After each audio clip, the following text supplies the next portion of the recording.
Morning everybody, welcome to Solo ReacTalk. This morning I'm going to be reacting to a game review requested by Sam Argewal 929. Hopefully I'm pronouncing your YouTube handle name correctly there.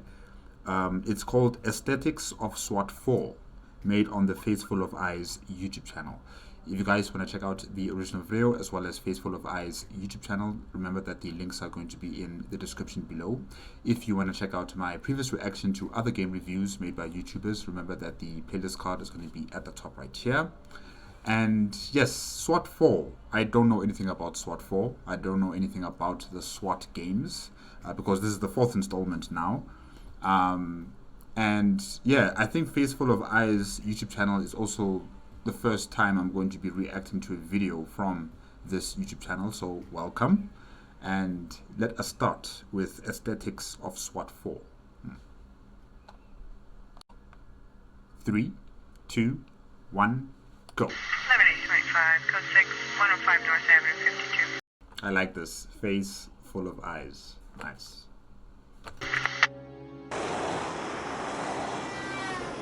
SWAT 4 takes place in Fairview, a fictional doppelganger of the New York City. The first mission opens up with a fade-in of a restaurant. It is immediately clear where you are. A spray of sparks bursts from the tracks as a train passes above you. A street, an elevated railway, a Chinese restaurant. By this point, a Chinese restaurant is as American as cowboys. Bright yellow I don't know about that. Maybe in the major cities. I don't know about the smaller towns or the rural setting where the Chinese restaurants are as well known and as widespread as cowboys. Yeah. panels with red letters and bleaching white of the neon tubes individually announce the shared origin of their aesthetic. In 6 missions, there's this particular act of entering from the outside into the interior where the action is taking place. Courtyards, backyards, back entrances, alleys, a street. Through these, you are given a glimpse of a living city. Sometimes you're near its center, sometimes on its outskirts. This illusion is withheld through passing cars and trains, parked vehicles in front of apartment buildings, lights turned on inside flats, police cars at the scene of the crime, onlookers at its perimeter. You are aware of a city out there without ever properly seeing it. So you can't really interact with the city. It's not like an exploring type of game. You know, you are in your mission as a SWAT officer. I think that's how you call it, right? A SWAT officer. You're in your mission and you are kept within the perimeter of the mission, but you cannot explore the city like you're playing a game, like an RPG exploring type of game, for example. Yeah, okay. Yeah, this kind of reminds me of games like Call of Duty. Call of Duty also has its own outside world from the box, or should I say the perimeter that you are going to be using as a fighting staging arena, as you're fighting against different opponents. Yes, you can see the outside world. You can see either the nature, whether you're in nature, or you can see the city if you're in a city. But then, you are controlled on where you should go to your next objective. You can't really explore the city. Yeah. Outside of the quick convenience store, there's a docking area with a warehouse to the left and a diner in front. Nothing betrays the sense of a highway stop at the city's edge. The graphics are good. Maybe the cars are a bit blocky, but yeah, it looks good, really. When was this game made? Hold on. Alert. Let's see here.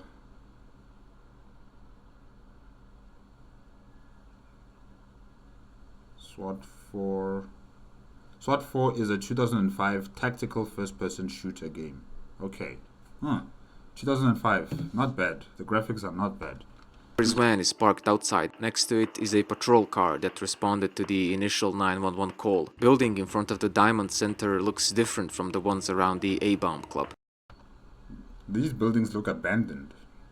implying a more affluent part of town through its architecture. In a broader sense, Fairview is a part of that family of city noir trope settings we see in Max Payne and GTA 4, one where criminals for the most part look and talk like the rest of the citizens, where victims of crime are clerks, students, IT assistants, nurses, working class people in general, where crime happens next to apartment buildings, near public transportation, in calm neighborhoods, behind doors and windows people walk by every day.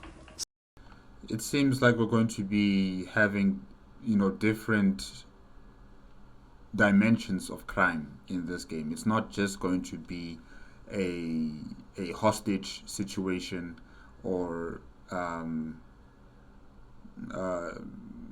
like a robbery of some sort. It's not just going to be focusing on that. It's going to be focusing on many other different types of crime.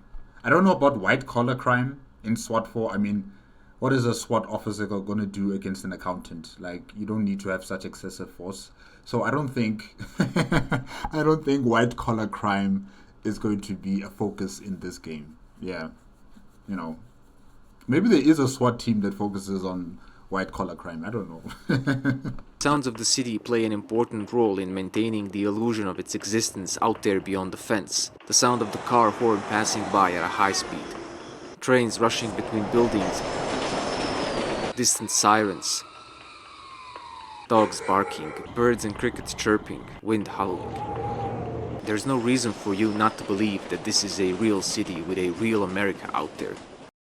It's good that the game developers did focus on that, making sure that, yes, you are kept in a perimeter where you're going to be commencing your mission, but at least the outside world does feel and, you do experience it as like a city with the different sounds and also the graphics of the game. Yeah. Interiors, identity, psychology, and history. All right. We experience this city through its interiors as much as we do through the glimpses of its surface. This is because every large city has an auto repair shop, a software company, a hospital, a suburban area. They are what the city is made of, the insides of a city. Some of these environments have such a believable design and authentic atmosphere that they could be cut down the middle and presented as dioramas. There are two types of location: scenes of crime and places of crime. Sometimes the suspects are the intruders, sometimes they own the place. In the first one, violence is brought into it deliberately or through circumstance. In the second, crime is hiding behind an impression of normalcy. A suburban home with a particular basement, a restaurant with an illegal activity upstairs, a playhouse and a laundromat being fronts for illegal gambling. Space is either disrupted by a sudden onset of violence or it hides criminal activity. I like the fact that Faceful of Eyes did state, scenes of crime and places of crime. And in terms of, the title of the chapter that we are discussing right now, if I can say, the interiors, the identity, and the psychology and history of these different places, the scenes of a crime and the places of a crime. The fact that what I'm seeing here in these places, there's a lot of detail. There's one that looked like a hospital. There's one, of course, that looks like an underground illegal operation. And there's one that was a garage. You could see the detailing of the different items and other objects that are in these places. It's not just copy and paste with the same generic type of chairs, plants, maybe a vending machine, maybe a little reception desk, and just a different paint of coat on the wall. No, this is extremely detailed in these different places, and they all give off their own identity and history behind it all. Yeah.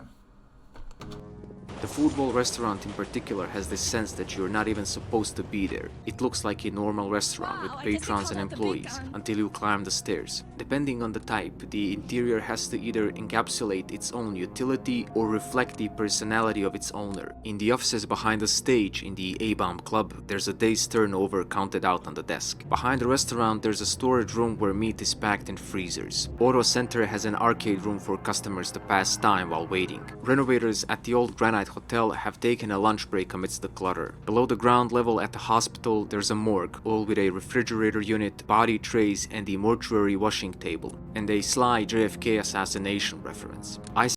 I don't know if this is part of the game in terms of how Face Full of Eyes is showing us what's happening in these different locations, because I'm expecting from the get-go there to be action, to be killing, because you're a SWAT officer, you've been called in on a very dangerous situation, you have high caliber weapons, your opponents probably also have high caliber weapons, so I was expecting like a gun battle from the get-go, but there is no gun battle immediately. It seems like as a SWAT officer in this game, you are investigating, you are researching, you are exploring these places of crime and the scenes of crime as well. And that's actually different. That's actually good. Because, for example, in Call of Duty, within the next 5 minutes, or not 5 minutes, 5 seconds, you already start shooting at people. But in this game, it seems like, you have to explore, you have to figure out what happened here, the story or the history of these places. And then you will probably meet up with the perpetrator or the suspect or the victims or the hostages the deeper you go into these maps. Yeah. Particles are formed in a cryogenic swamp. Details really make this experience what it is, and sometimes they go to the point where there are holes in the wall next to a dartboard. Environmental. I'm sure the people who made this game enjoyed making this game. They really enjoyed it because the attention of detail, I don't know, it just seems like someone, or not someone, but a group of people had a passion to make this game good. And it shows, really. With the detailing here, it really shows. The design of SWAT 4 goes beyond mere visual fidelity. Its environments have layers. They have a unique identity, implied history, and human psychology. Red Library Software Company is a great example. Geometry of the place makes sense. Parking space below, cubicles overlooked by management in the middle, CEO offices on top. They have an office kitchen, meeting room, recreational space, bathrooms, storage room. Relaxing music plays at the entrance. There's a wheelchair access, an info desk. The company has a distinct identity. This game, or should I say this office place, reminds me of Deus Ex Machina, Human Revolution. Yeah, it really reminds me of that game. In fact, even with all the clutter, all of this extensive detailing in this office, or within the entire game, it reminds me of Deus Ex Machina. Human Revolution, really it does, in terms of the environment, in terms of the interior, and the history of these locations, because in that game, there's Deus Ex Machina, Adam Jansen is a police officer. He also has to comb through a lot of information and detail and clutter that people have left behind to find clues to a particular case to solve. So yeah, it's kind of similar with this game as well.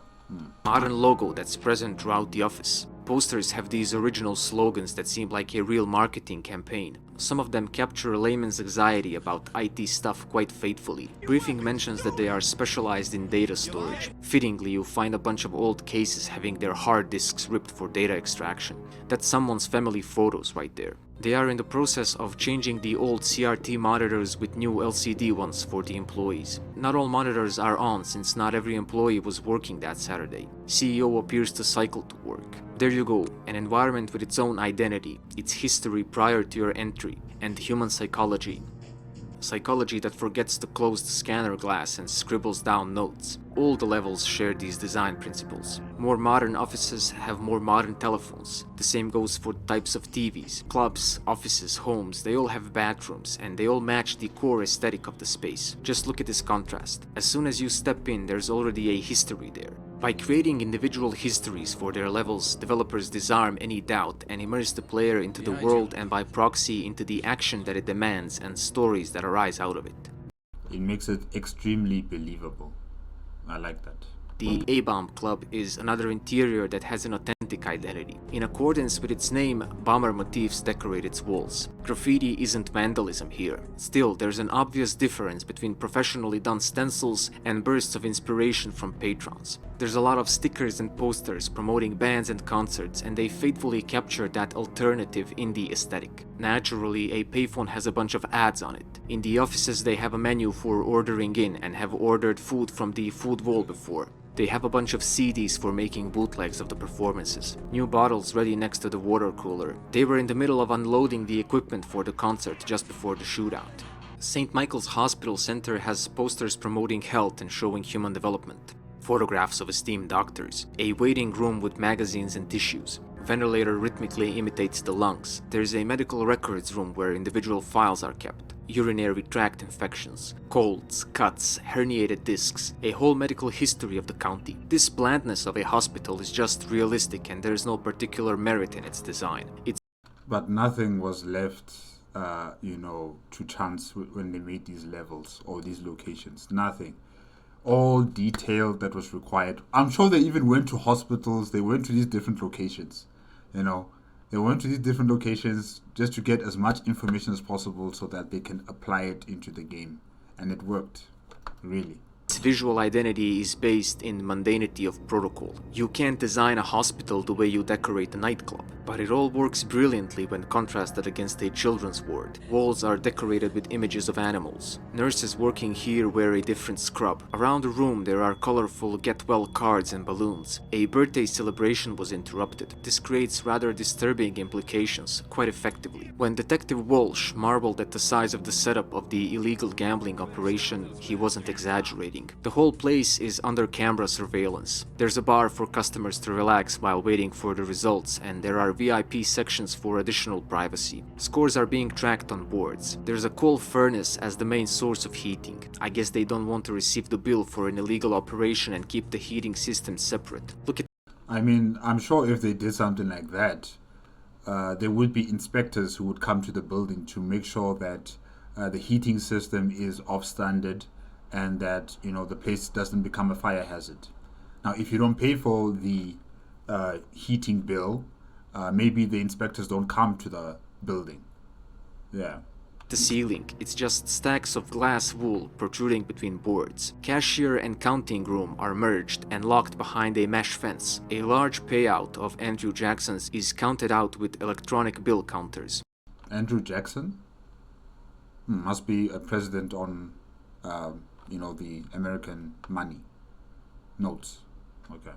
Too much cash to be counted manually. Floors are littered with cigarette butts and torn tickets. There's an operational safe and a larger one for more permanent storing. From there, a door leads into Boss's room, from where he oversees the whole place. A more private game is being hosted inside a laundromat for business partners. Large duffel bag on the floor is, I presume, the week's stakeout.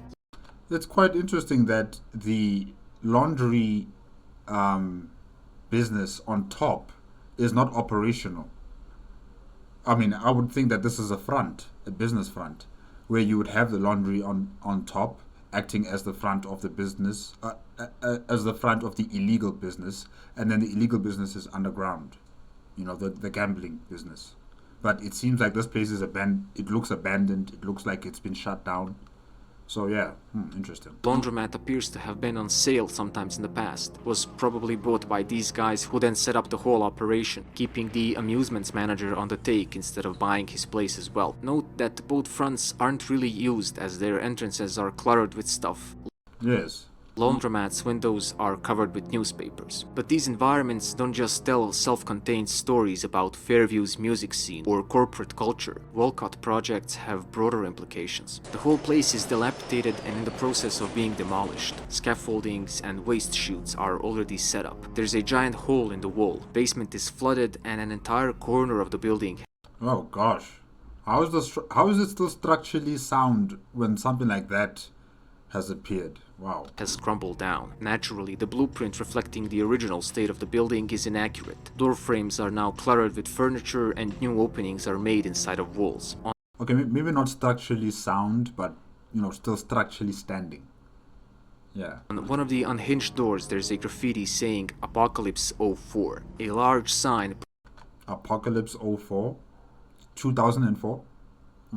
Promotes community and commitment to a bunch of rubble. Upstairs you find a charcoal room. Burnt wood crunches under your footsteps. One of the main criticism of many of these housing projects was that they were neither well made in the first place nor sufficiently budgeted for maintenance. So we are left in the dark with regards to the cause of the fire. Whether it was negligence or faulty installation, It's both.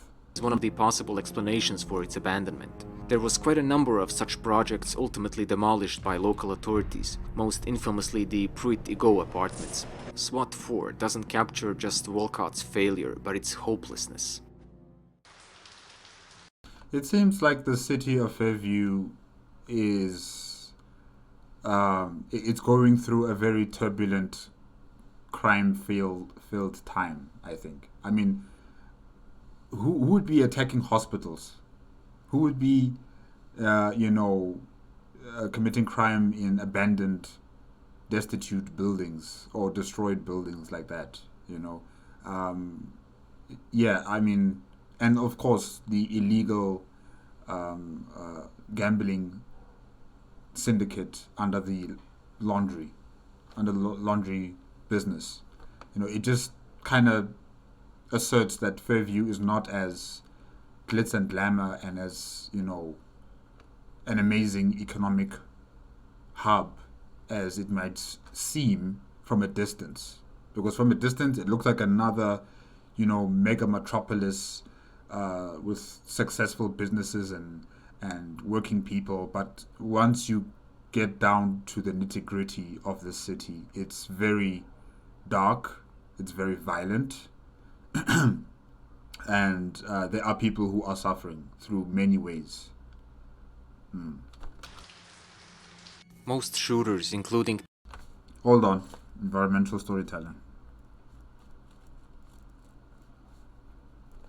tactical shooters, have environments that simply provide a space for action, generic and forgettable, without story in themselves. That is true. That is true. I take my example back to Call of Duty. There are some locations, some places that just don't give you a story. It's just mainly there for you to have a battle, to take cover and then to proceed forward to take care of the opponents or the mobs. And mainly it's also by design, because you won't have time to be exploring the map's details as you're being shot at. You just don't have the time to actually really appreciate what the place that you're fighting in. In Call of Duty, in any Call of Duty game, you just don't have the time to appreciate the places that you're in. You just have to keep on moving forward, shoot the enemies, kill them, and finish the mission objective. Because either there's a time limit, or there's just more and more of these mobs that just keep on coming in and killing you.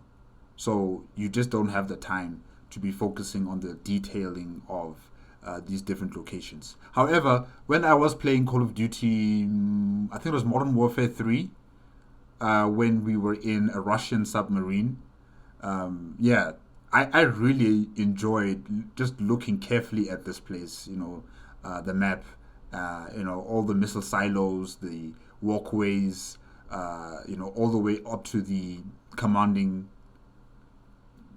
the commanding room of the submarine. Yeah, that was an interesting, map that we got to explore. Also, I think it was Modern Warfare 2, when you played as a Russian security guard, protecting the president. Yes, and you were on board the president's plane, the Russian Federation plane, and we had to protect the president. The president was being abducted by, I forgot by who again, but it was one of these extremist groups, and you had to fight up, going to the president's offices, and as we're fighting in this aeroplane, it was also losing its engine power. It was starting to descend to the ground, and it was just an amazing experience seeing this entire environment. And it also gave a story. It also gave kind of a story. Yeah. It's just that you don't have the time to appreciate it, because you have to keep moving forward, kill the targets, get the president. Yeah. SWAT 4, there is an inherent narrative to the space of each mission and what's more, an authentic psychology to it. SWAT 4 tells its stories in two ways, through its environments and through its suspects. Missions are self-contained, but there is an overarching story, the one about a city and by proxy a wider society. Levels share the same implications of realism. Same pop culture, superheroes, blockbusters, arcade games, same products and ads, batteries that last longer. And cockroaches. Did you see that on the wall? All those little critters going on the wall there? That was cockroaches. Gosh. And cigars that make a man. In the corner of the convenience store, there's a box of leaflets about Andrew Taronne's teachings. Newspapers about the disappearances of female students from campus grounds can be found throughout the levels. And Deb appears to have shattered someone's ego into thousands of pieces. It's clear that this is a single world, one that shares the sky. This establishes a framework for narratives and themes of every mission. This shouldn't be happening here. I thought this was a safe town. These stories are deeply rooted into the environment, and you explore them organically as you peel off the fabric from the edges of what was a modern American society at the time. Most of the props and layouts are contextualized in the mundanity of their roles, but then there's something that represents the chaos that was brought to that space. A doctor in a pool of blood next to a fallen monitor. What an introduction to chaos. They were blasting away as soon as they walked in. A guy caught in the fire was carrying flowers to someone. These are definitive testaments that something is wrong within this space. They stick out so viciously out of its normalcy. Throughout the levels you find traces of criminal activity or objects of their motivation. Small workshop where Neo modifies magazines. Walls of his bedroom are decorated with posters from a fictional magazine called Cool Guns. On them are badass women posing with pistols. He doesn't just sell illegal gun modifications, he's a gun nut across the whole spectrum. In the garage you find a car that was being jacked, its door open, alarm still sounding off, and a crowbar on the floor. In the office of the convenience store you find one of the most complete scenes of crime. A knockdown lamp, a flashlight, a set of tools, a duffel bag, next to a cracked safe and some loose cash. Briefing notes that the shootout was between a white and a Hispanic gang, and the skin color of the models checks out. Even though they've crashed into the building while trying to evade cops, robbers still attempt to force Red Library's CEO to open the safe in his office. So we're also dealing with Grand Theft Auto, we're dealing with gang racial groups fighting amongst each other. Wow. Alright, we're dealing with many facets of crime in this game. That's good. That's really good. Detective Walsh is beaten up and bruised when you find him, which confirms that they've discovered the wire on his body. You find cases with smuggled AKs in the abandoned building. This gives an actual origin to a particular crime. In the server room of the Red Library, there's a fallen panel of one of the cubicles. On top of it lies a wounded employee. He makes genuine effort to get up, but a gunshot wound prevents him. Animation is truthful to the pain and effort. The rest of the cubicles stand undisrupted in stark contrast. The one that's fallen is soaked in blood already. From the perspective of the player, which is that of an intruder onto chaos, this is a small story. A story of how a suspect was either surprised by this person or met resistance, and shot them in a way that had them falling against the panel and knocking it over. One of the elevator doors are closed. No story there. The others are closing on the head of one of the employees. Oh gosh. Relentless in their mechanical idiocy. Poor guy probably startled one of the robbers with an itchy trigger finger when the doors opened, and they just left him there. And how to end the game if not with questions of life itself? Hallways of the Mount Threshold Research Center are decorated with posters and slogans celebrating Hologen. Okay. scientific progress. New age is proclaimed over images of chemical symbols, molecules, and fetuses. They could be used in a real-life facility with the same purpose. One poster is provocative in particular: prayers answered. Both words are bent in relation to the worldview of those involved. Army of Fate has stormed the building, ready to take life. Army of Fate. Must be an extremist group. And so they've come to this hologen company to kill the scientists because they're meddling with our genetics.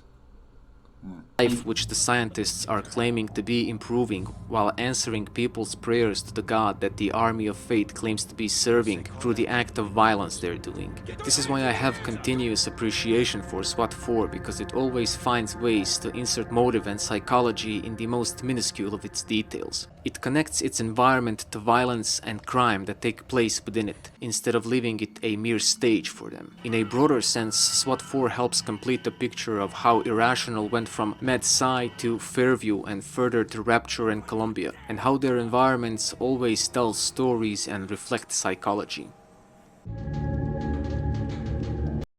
Criminality in the world of SWAT 4. Alright.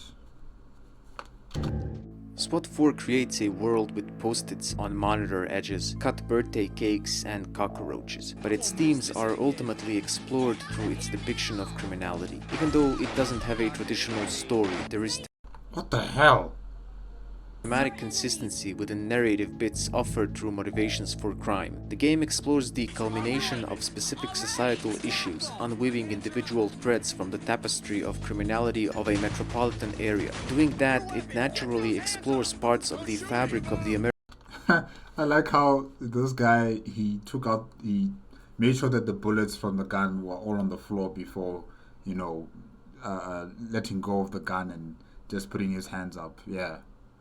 That's some nice detailing there. American society itself, and that is the connective tissue across the career. Every mission brings its own micro-narrative and theme: the ever-present gun debate, societal fascination with the phenomenon of serial killers, armed robbery as a way to get drug money, gang violence along racial lines, Grand Theft Auto, bank robbery that resulted in a hostage situation because a software company office is open on a Saturday, a violence that spills over, illegal betting, a robbery that juxtaposes two greeds, the complex relationship between fringe.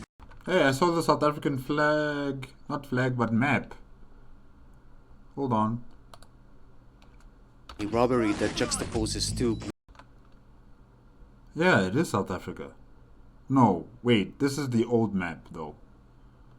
Yeah, the Cape Colony, Natal, Orange Free State, Transvaal. Yeah. Oh, okay. No, this is the old map of South Africa.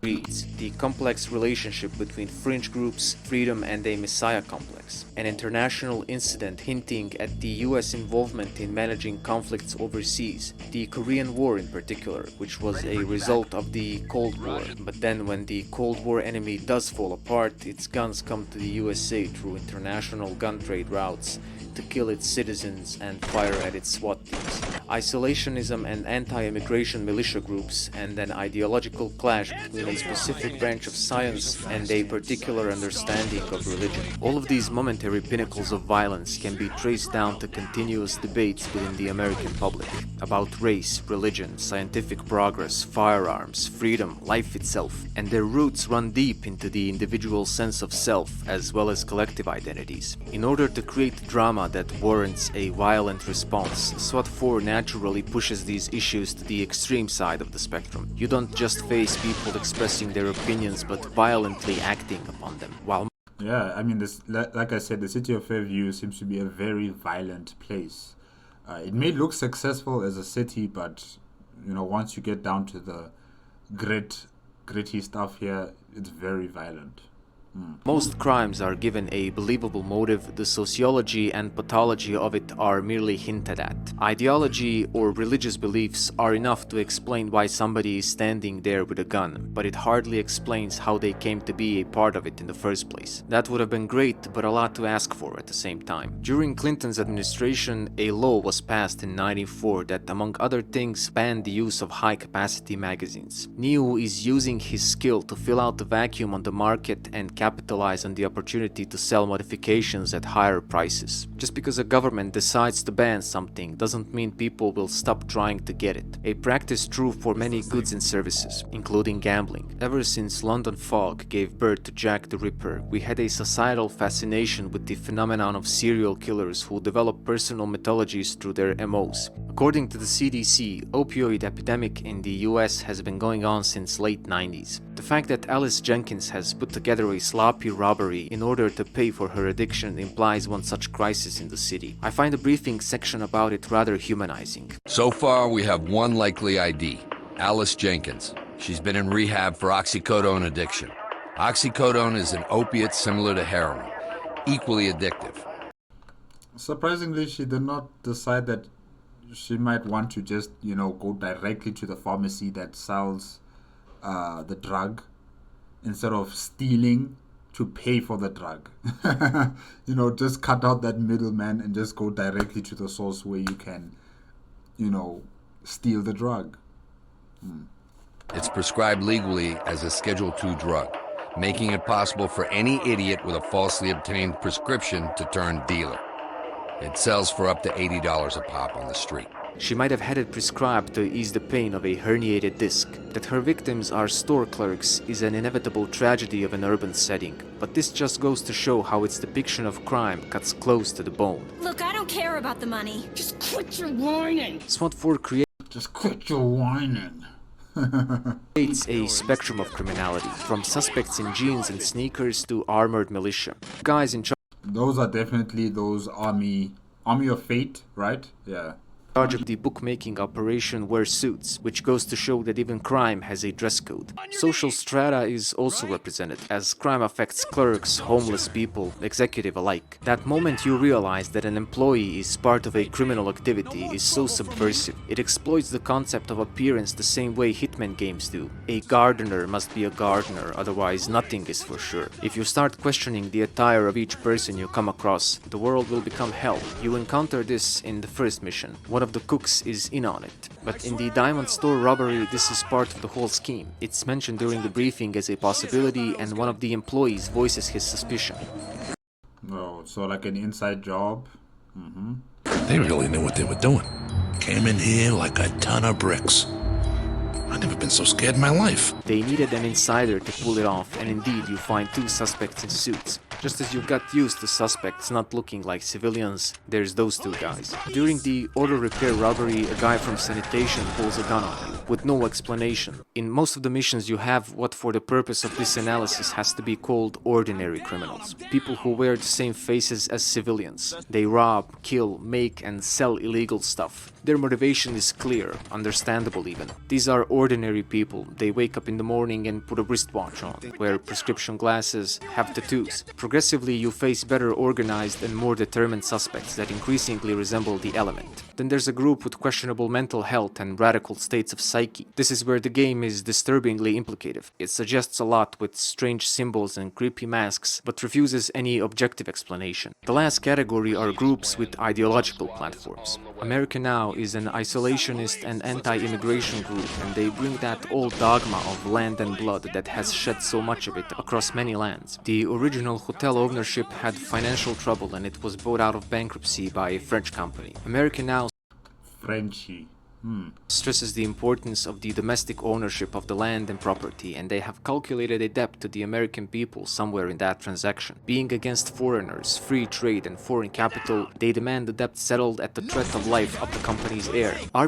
But don't they realize that America is continuously growing because of immigration? That their economy is based on immigration as well? That they have invested in other countries and other countries have invested in their economy? You can't be isolationists now. It's too late for something like that in a capitalist, globalized world that we live in. You can't have your cake and eat it. You must join the party. You must be part of a global society. Because that's how the capitalists have designed this world that we live in. Fate is a domestic terrorist group known for bombing facilities reaching stem cells and cloning technology. The group is based on an active Christian terrorist network called Army of God, known for its anti-abortion violence throughout the United States. In case of the children of Taronne, the second and third category interweave, and this is where there are the most psychological layers and variation present. Their lines during What is that insignia that's got like a circle and like the nuclear explosion behind it? Alright. confrontations or while being cuffed are bizarre and reveal a system of indoctrination based on who knows what. Fear, delusions, exploitation of mental illness. But there's no doubt that they consider this man to be what he says he is. It's scary at moments. It's as if the game comes alive when they begin to inform you as to just how much they believe in whatever it is that they believe. So we're dealing with extremists, we're dealing with cults. Hands are empty, but I will fight. With America Now and Army of Fate, things are pretty clear. They are based on a wide selection of real-life militia groups that fall under umbrella terms such as patriot movements, sovereign citizens, or simply American militia. Their ideologies range from serpent seed doctrines to neo-fascism, with survivalism, anti-government, conspiracy theories, and your vanilla garden variety white supremacy with less mythology in between. Children of Taronne are a combination of several real-life cults: People's Temple, Heaven's Gate, and Branch Davidians. This prominent usage of a cult and fringe groups, both militant, is particularly interesting. It's a long-standing stereotype for a reason. There is just something about American identity and freedom. Of course, it's not exclusive and there are all sorts of freedoms across the world, but ever since the colonies, there was an inherent connection between that complex moniker American, the land itself, and freedom with a capital F. Perhaps more like a cult of freedom, with everything good or bad that comes with it.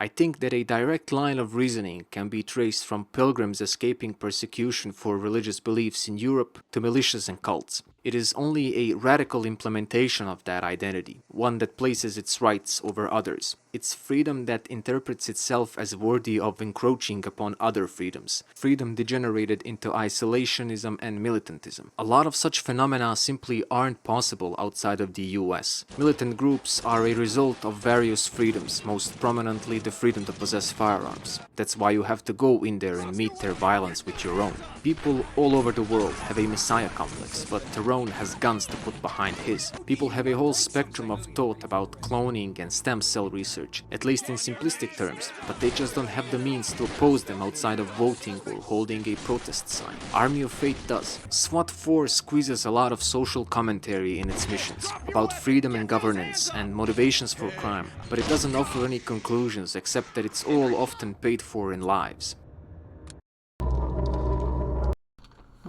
Wow. Okay. I just think that, in terms of a conclusion to many of these things, no one will ever truly find it because there isn't any.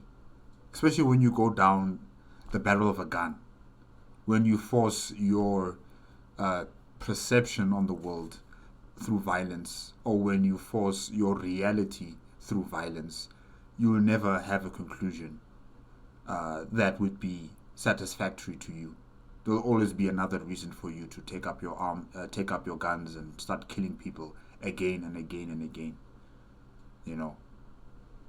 And really, it is an interesting avenue that this game is taking in terms of going down the path of not only fighting extremist groups, but these cults, religious groups as well.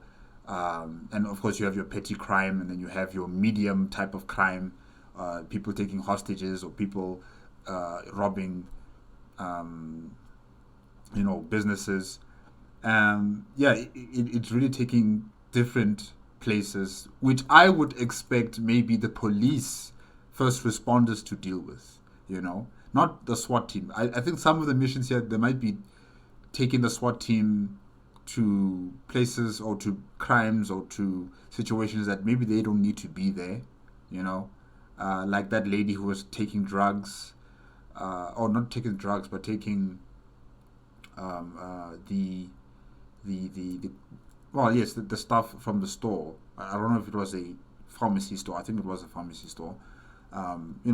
Maybe the first responders should be the police and not the SWAT team for something like that. I don't know. Yeah, I think that's just too overly excessive firepower for her. Oh well. Fairfax Residence. Motivation behind criminality and psychology of space are a meeting point of storytelling. In 3 missions in particular, this is crafted masterfully. Fairfax Residence provides an intimate insight into a bizarre phenomenon, without the barrier of a news report or overly artistic depiction of a movie. The briefing is realistic and immersive, but it doesn't prepare you for what you're in for. It does set up a very convincing framework though. A series of murders are placed in context. A profile of victims is given. One of them fought her killer and police were able to get a DNA match of skin scrapings underneath her nails. To make things more complicated, another student went missing recently, and judging by his MO, she might still be alive. Suspect is a quiet guy, currently works as a carpenter at the university where victims were studying. There is nothing out of the ordinary as you look at the back entrance porch of the Fairfax Residence. I mean, that's how it always is with suburban dwellings. Nothing looks suspicious, nothing looks criminal in its nature. It just looks like a normal suburban house with trees and grass, and it's quiet until you get inside and you see stuff. You get the shock of your life.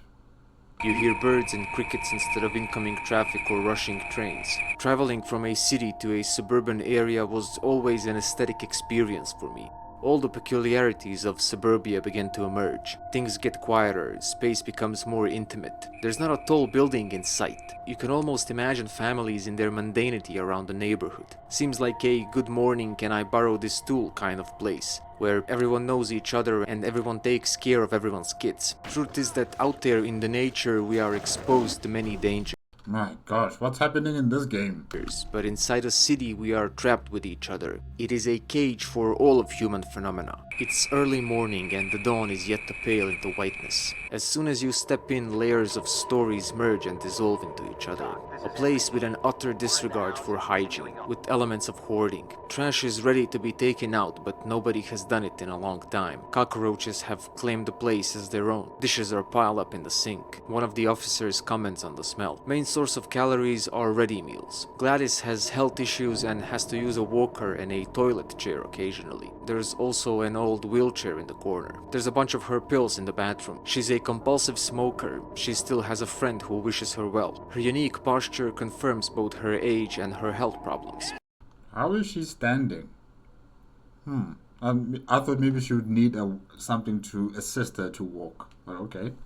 Crossing the doorstep is the cue and the soundtrack is chilling. It's as if the sound pours out of the misery of the place. As you enter the living room, you hear TV static over a flickering screen, and then out of nowhere a radio broadcast cuts in with a message from Melinda's mother. It sounds horrifying. The pauses, stuttering, crying, and the final breakdown. It all sounds so realistic. The choice of words, how she begins with, "I would just like to say," because who can have a script for something like that? "If you can hear me, honey," because she's already aware on some level that this message might never reach her daughter. To whoever it took her, because she has no idea who it might be. There is no...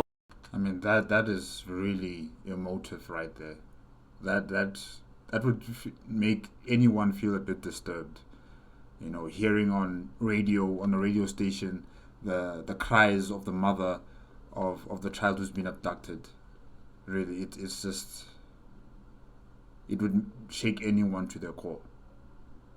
Oh. Obvious motif to why her daughter was chosen.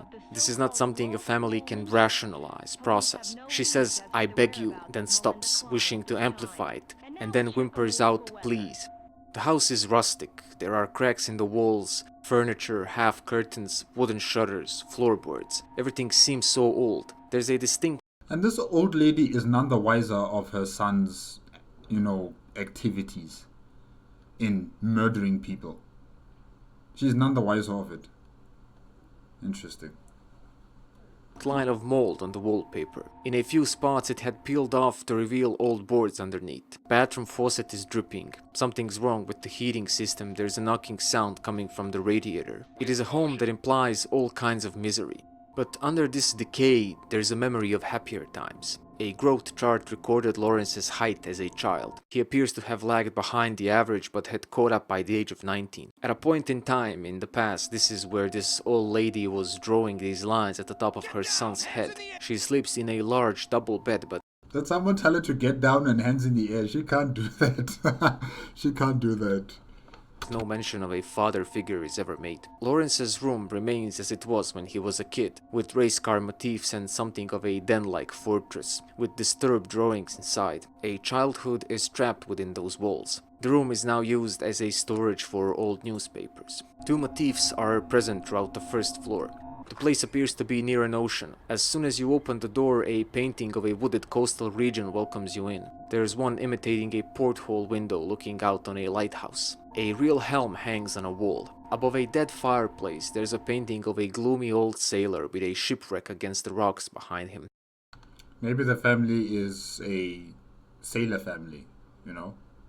Below the painting is a statue of one in the iconic yellow raincoat. Perhaps Fairfaxes were a family of sailors. Throughout the floor you find religious imagery. There are two statues of Mother Mary behind a couch. Gladys has a crucifix next to her bed and a painting of the Good Shepherd. She keeps a replica of the two stone tablets of the Decalogue on the side of her closet. What possible role his mother's religious beliefs could have had on his becoming or on her denial remains unexplained. This is a space with history that goes far beyond that moment. Its horror and its misery were in the making decades before you have stepped into that kitchen. While these policemen were living their lives, this horror was being incubated within the rotten walls of a suburban home, the likes of many you drive by perhaps every day. In the garage you find a white. And who knows how many people, how many victims have had to experience something like this from this monster, you know, being abducted and then killed. Ugh. Plan. That's how he transports his victim back to the house. A nod to the silence of the lamps. Rats in cages have died from negligence, which means Lawrence was busy doing something else. There's a discarded bench press in the corner. His physique confirms it has been for a while. This is where I usually find him. Bald and hairless, he looks like a giant infant. Like most serial killers, he takes pride in his work and has a wall of vanity in form of newspaper headlines and clippings about his crimes. Has a setup for his viewing pleasure right next to his bed. Rows of VHS cases imply he has hours of footage. He doesn't use his old room at all and lives exclusively in the basement.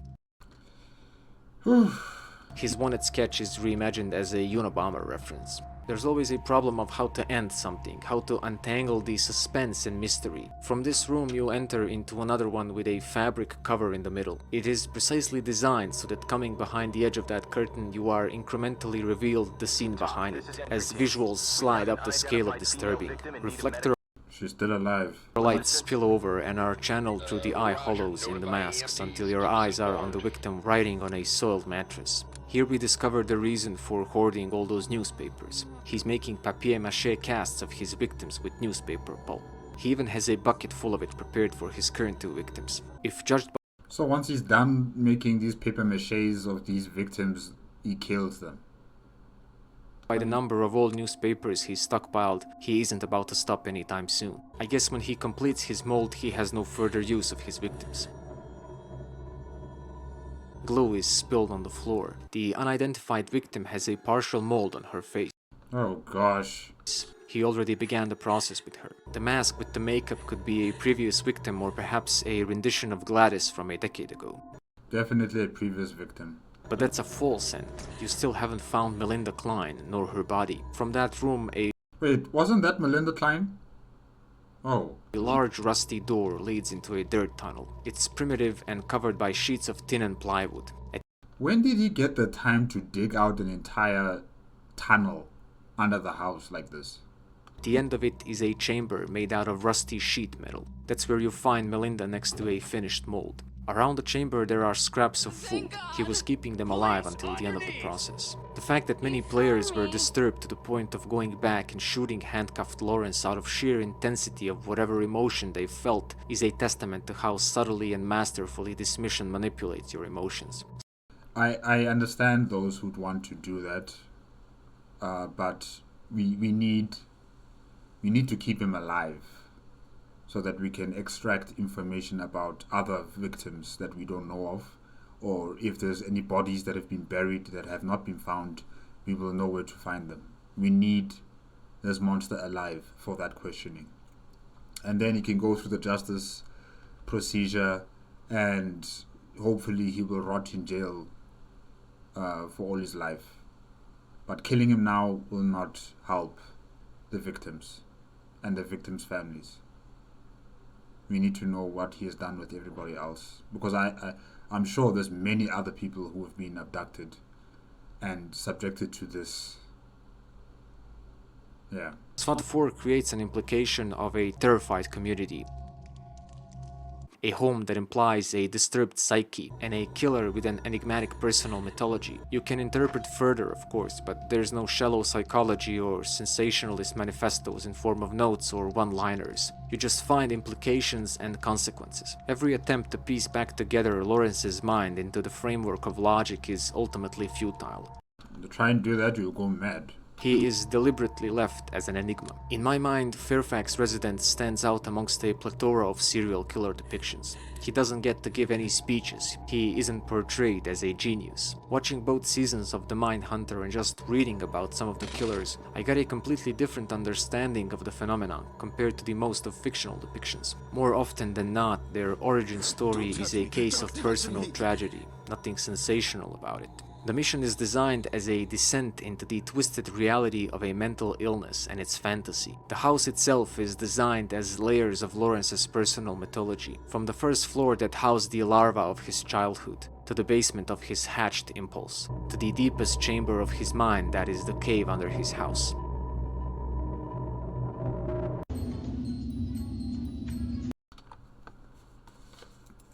Okay, Duplessis, Wholesale Diamond Center. Okay.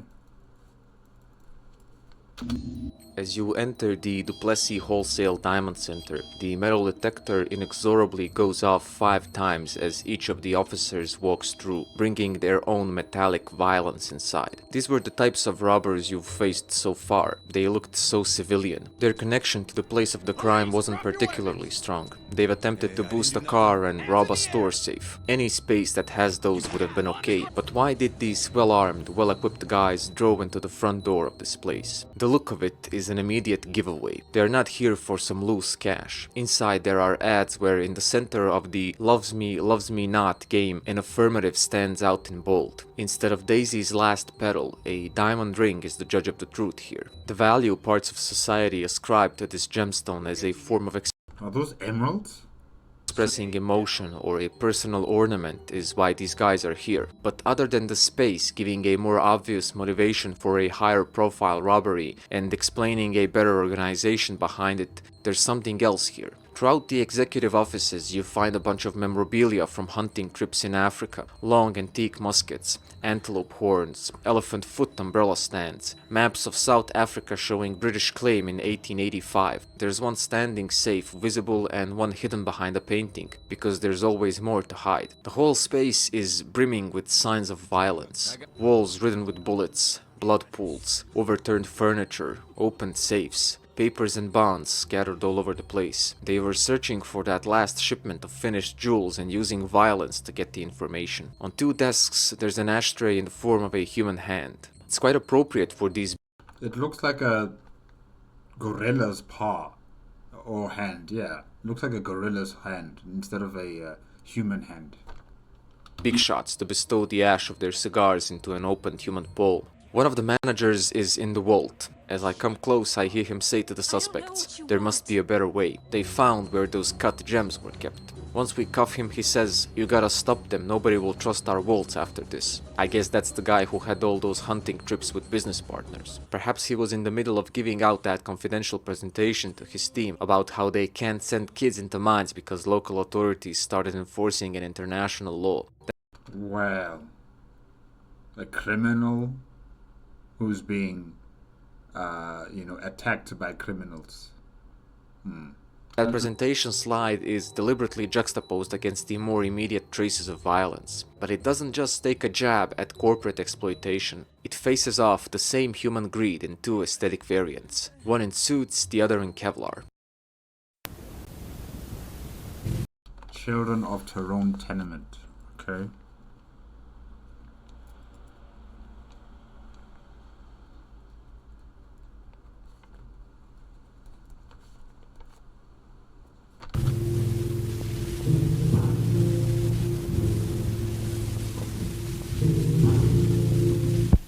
How very much I've loved you.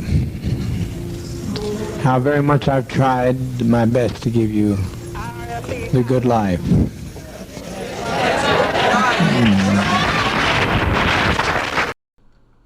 Okay. As with the Fairfax Residence, the briefing does a good job of setting up the scene here. One of the runaway cultists had tipped off the police from a payphone about the Taronians' plans to commit mass suicide by blowing themselves up. I think I remember Faithful of Eyes talking about business cards that were left in a shop that are related to the children of Taronne. Well, I think it was called Andrew Taronne, if I'm not mistaken. Yeah. Well, he did say that, these stories are all independent from one another, but they are also interconnected with the city at large. One way or another, little information can be connected to, the missions that you'll be doing.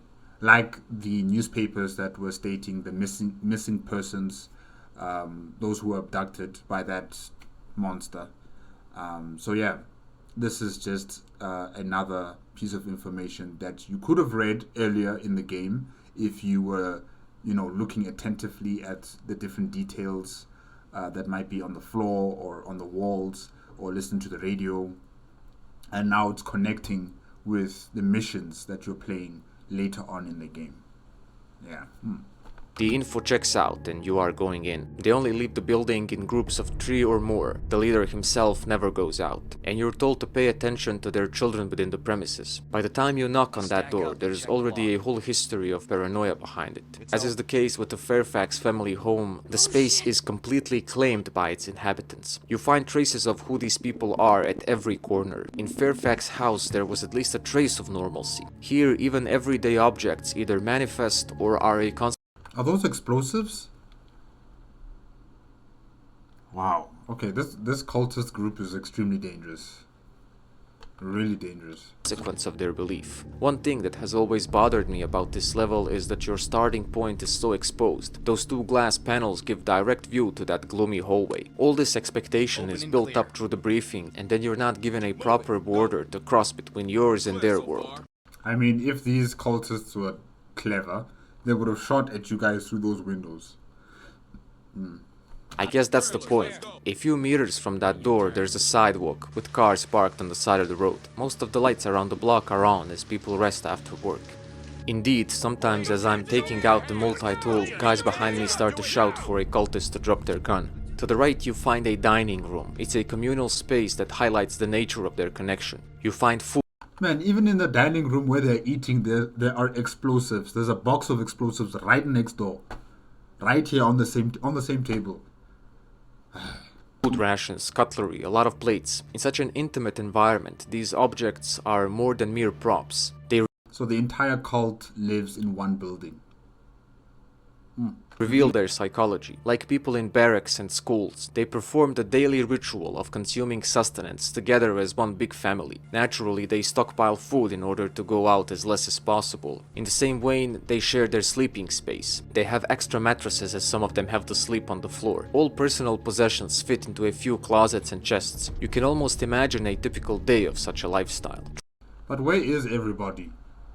I mean, if the entire cult group is situated in this building, this place should be packed with a lot of people inside. But yet again, Faceful of Eyes is, combing through the entire building without any incident. That's why I'm not sure whether this is how the game is designed, or is it something that Faceful of Eyes did to make sure that he's not disturbed by any problems, so that he can just show us the detailing of this entire building without problem. Throughout the whole building, they have utilized almost every bit of space for the production and storage of explosives. This entire place can just blow up.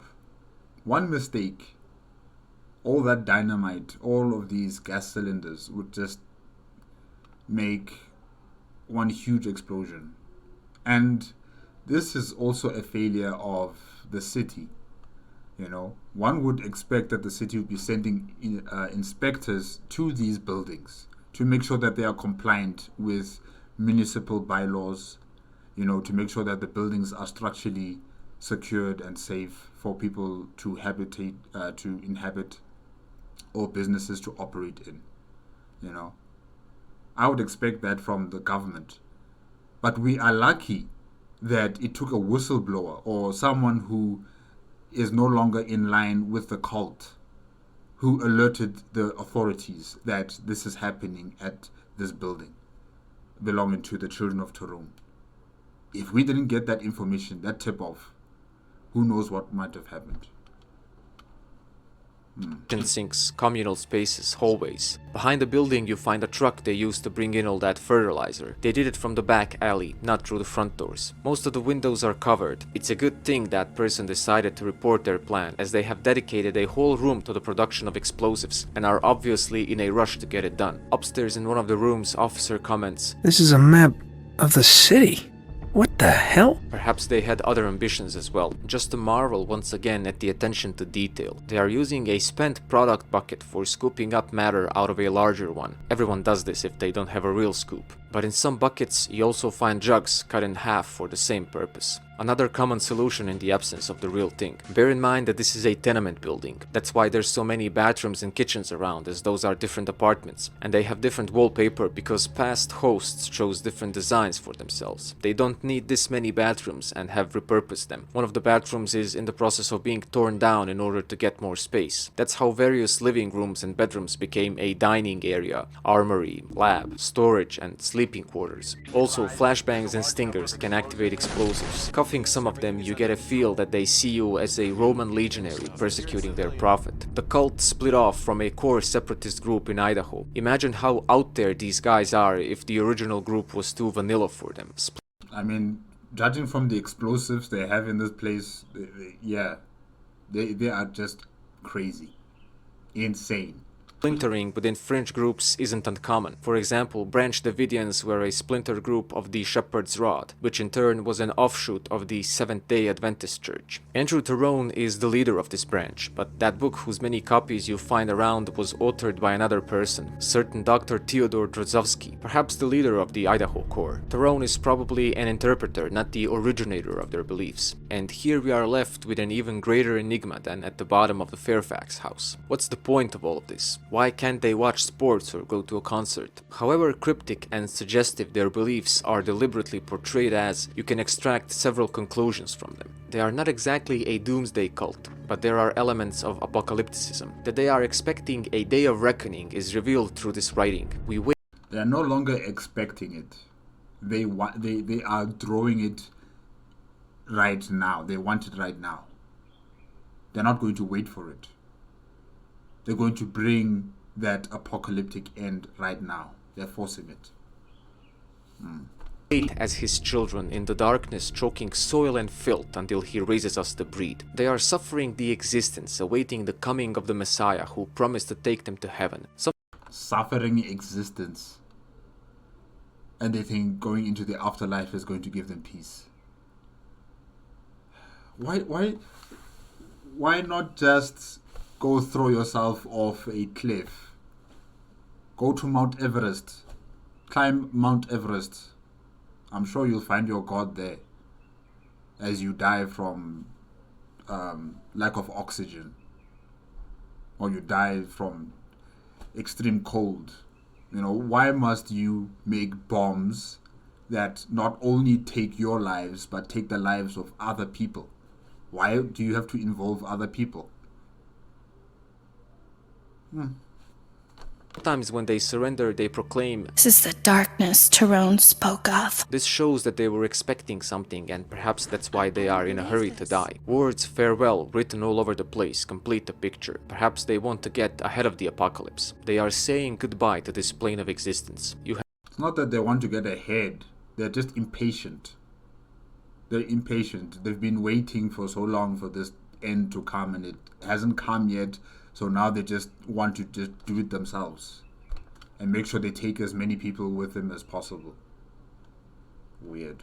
Have literally entered the place at the last stage of their journey. To backtrack a bit, unlearn means that their belief requires them to give up the old ways and accept a new lifestyle, one where self is the lowest form. This is a common theme of such groups in highly individualistic societies, that people should silence the ego and change the paradigm completely. That they had succeeded in this is witnessed by graffitis stating, "I am transformed," and the veil has been lifted. This reveals development within those walls. They went from unlearned to transformed to Farewell, a complete journey told through the writings on the wall, another history that was in the making outside of your existence. They refer to a canonical text, perhaps that book by Dr. Drozovsky. A deity or a divine figure is evoked through their writings. He has hidden his face amid a crowd of stars. Zodiac sign is probably just an Easter egg.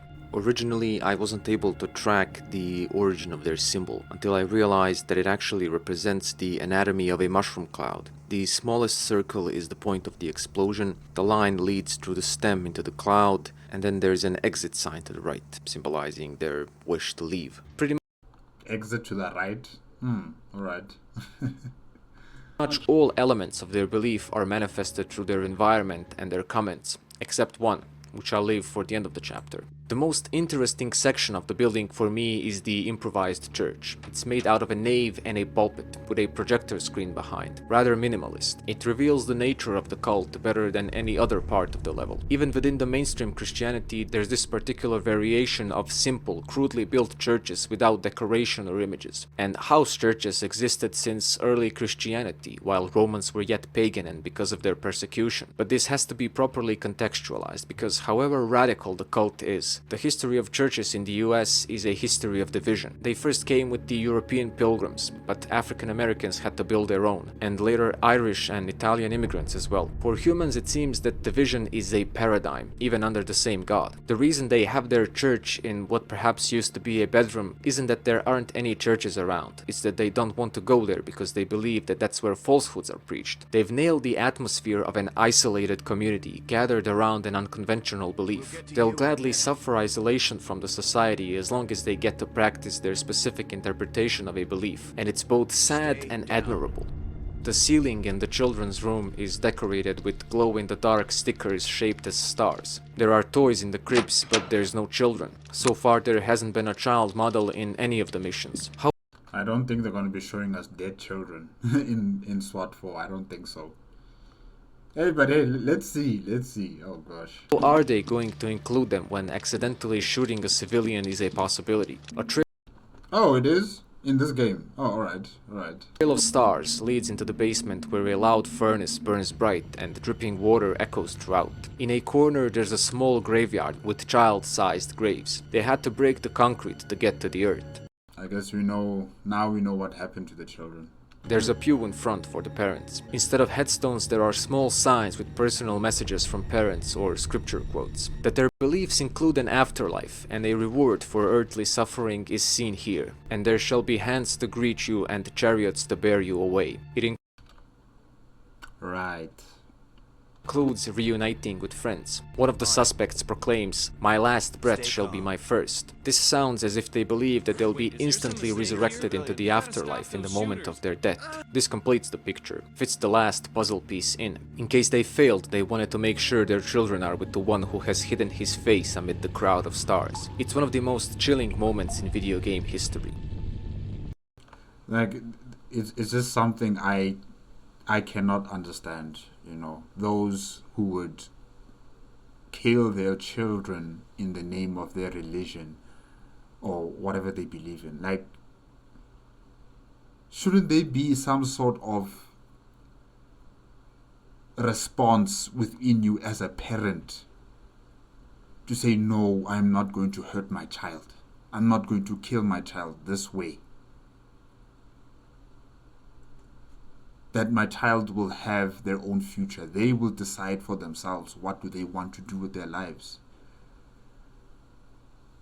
I don't know, guys. I don't know how some people can be manipulated to such an extent. Oh, anyways. The most prominent case of mass suicide was that of the People's Temple in Jonestown. FBI had recovered from the site what is known as the death tape, which contains Jim Jones's rationalization as to why the group should commit suicide, and one of the members opposes him, suggesting they escape to the Soviet Union. Most members, however, to do what in the Soviet Union? What makes you think they'll accept you? support their leader in his decision. When put into proper context, this mission remains disturbing, but is added a dose of sadness. They give us a code. You can check on there and see if it's on the code. You can check with Russia to see if they'll take us in immediately, otherwise we die. I don't know what else you say to these people. But to me, death is not a fearful thing. It's living that's treacherous.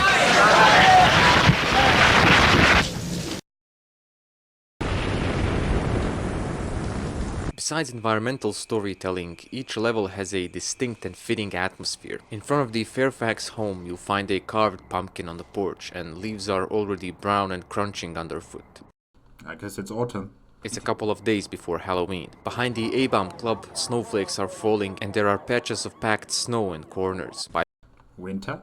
February 24th, there's still snow, but a raining season has started and it will last until 2nd of April, by the time you raid Taronne's Tenement building.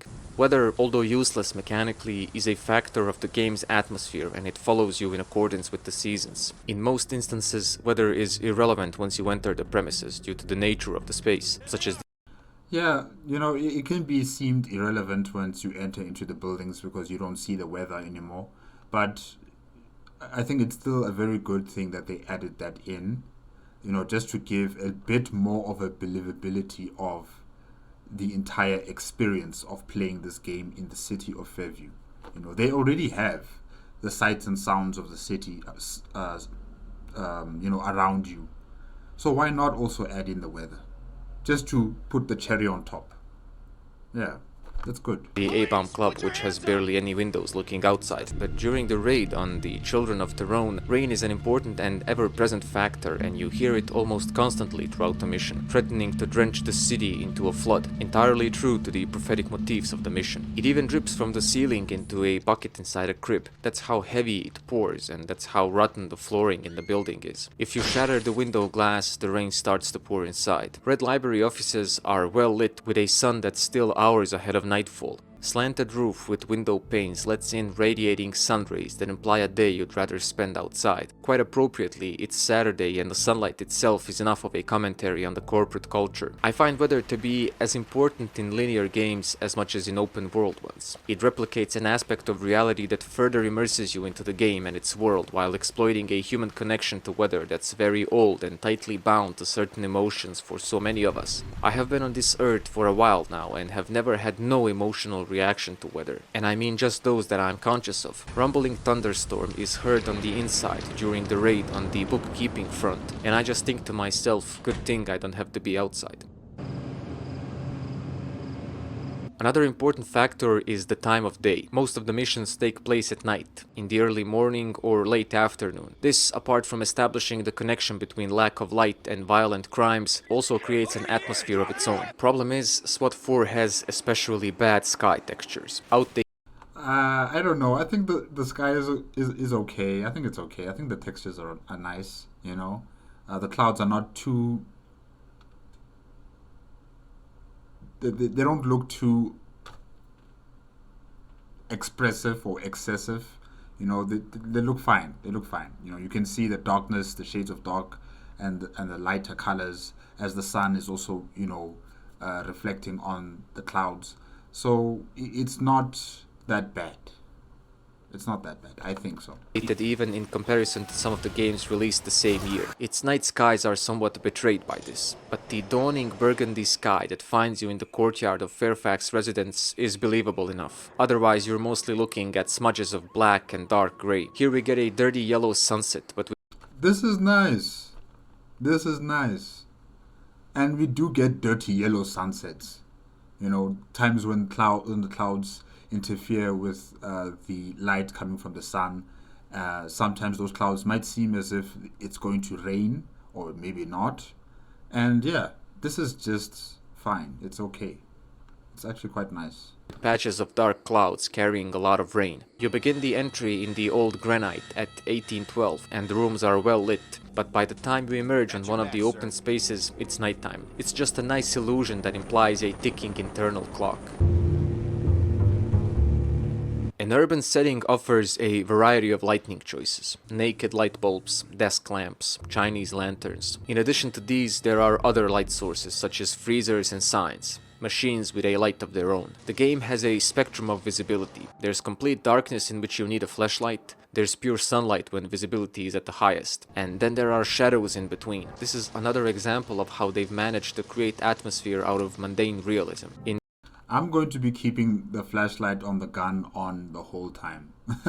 Especially when we're inside these buildings, these different locations. I'm keeping my light source on the whole time. Never switching it off. Because, you know, one of these criminals might just be on the corner somewhere and I cannot see him or her and they just start shooting. No, not taking that chance.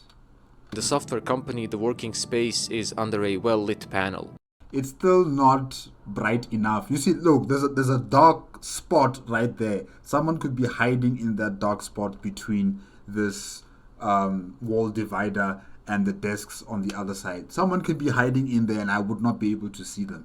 No, the lights are on the whole time I'm playing the game. But some cubicles are still... You see that major difference of the lights being switched on.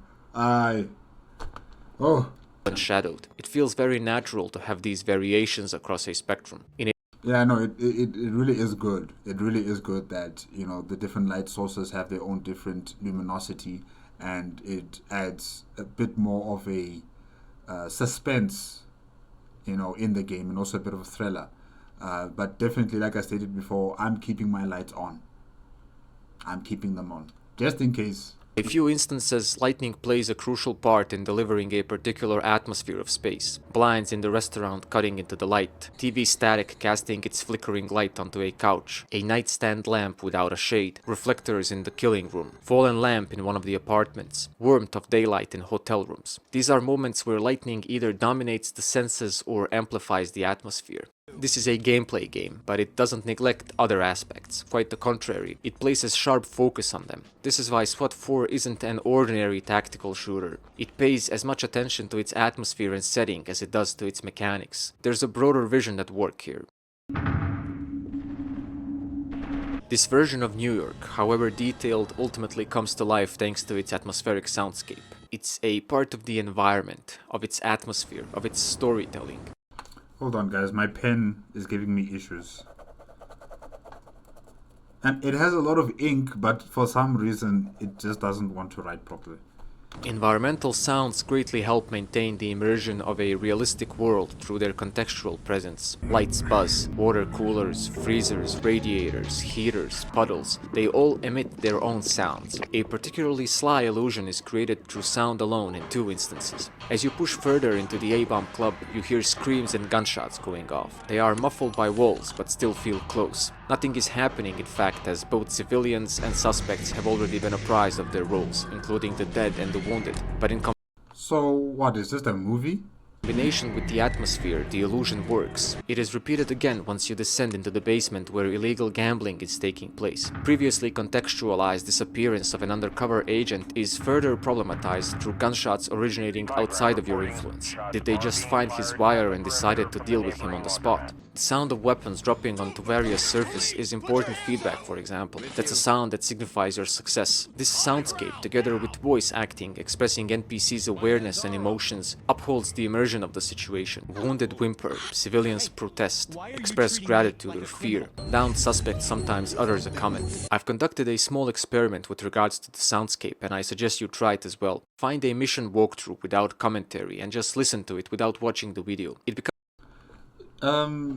Is SWAT 4 on Steam? Let me just check. Because if it is, then I will put it in my cart for future purchase, I mean.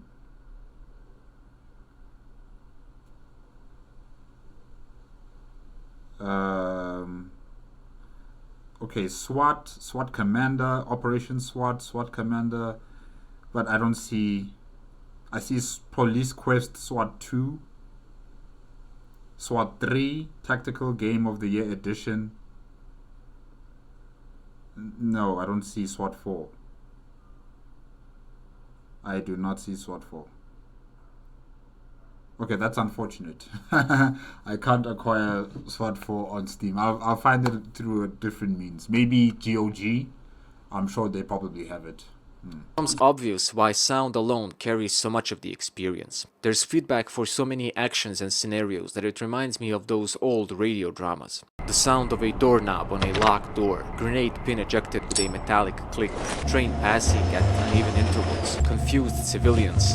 What the hell is going on? Why are you doing this? Disgruntled suspects. Goddamn cops. Sniper reporting a sighting. I have an unknown in sight. Even without visual feedback, you still get the drama, suspense, emotions, a faithful report of what's happening at every corner. Definitely, it is something that I would also listen to if I were on YouTube. You know, the audio casts of you know, like stories that are being presented by YouTubers. They would also use different types of sounds to, you know, indicate that, you know, this is where the story has begun, or this is where the story is going, and, you know, this is the sounds of the environment that this character is in. Yeah, really, it does have some sort of audio podcast type of feel to it as well. It's good. Soundtrack takes some cues from Heat with regards to how to merge action and anticipation of action with music. This leads to two very different types of soundtrack, dependent on the context. The suspenseful ambient sounds follow your movement in anticipation of an event that requires your response. It's the kind of music that puts me on the edge of my seat. In few instances, soundtrack is so integral to the location and its atmosphere that it feels as if the very walls emit it. But is there, you know, the ambience and soundtrack music that deals with exploration of the different locations that you're in, and then is there also soundtracks that deal with action? You know, like with maybe Mass Effect or even Skyrim. You know, you have your exploratory music that they would play, but then once you enter into battle, or even before you realize that you're entering into battle, you know, the battle music will start, and then, you know, it alerts you to become ready, get ready to fight against whatever comes towards you. So does it have something like that, or is it just continuous, you know, music that's got the same sort of ambiance and tones to it from the beginning to the game to the end of the game? Yeah. To tell you something. It aims not just to follow your heartbeat in accordance with the mood of its environment, but to influence it. As it was the case in SWAT 3, each level's soundtrack has two parts, ambient and dynamic. Action is context dependent. Ambient resumes again once things calm down.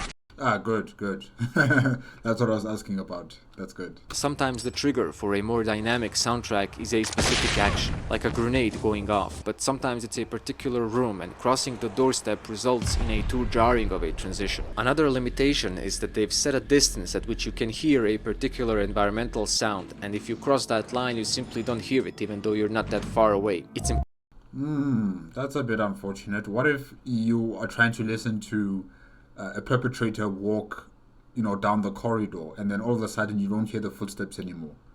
You know, this person's now gone silent, and now you have to depend on shadows. And what if that person doesn't produce a shadow? Then what? You know, then you have to just go by visual contact.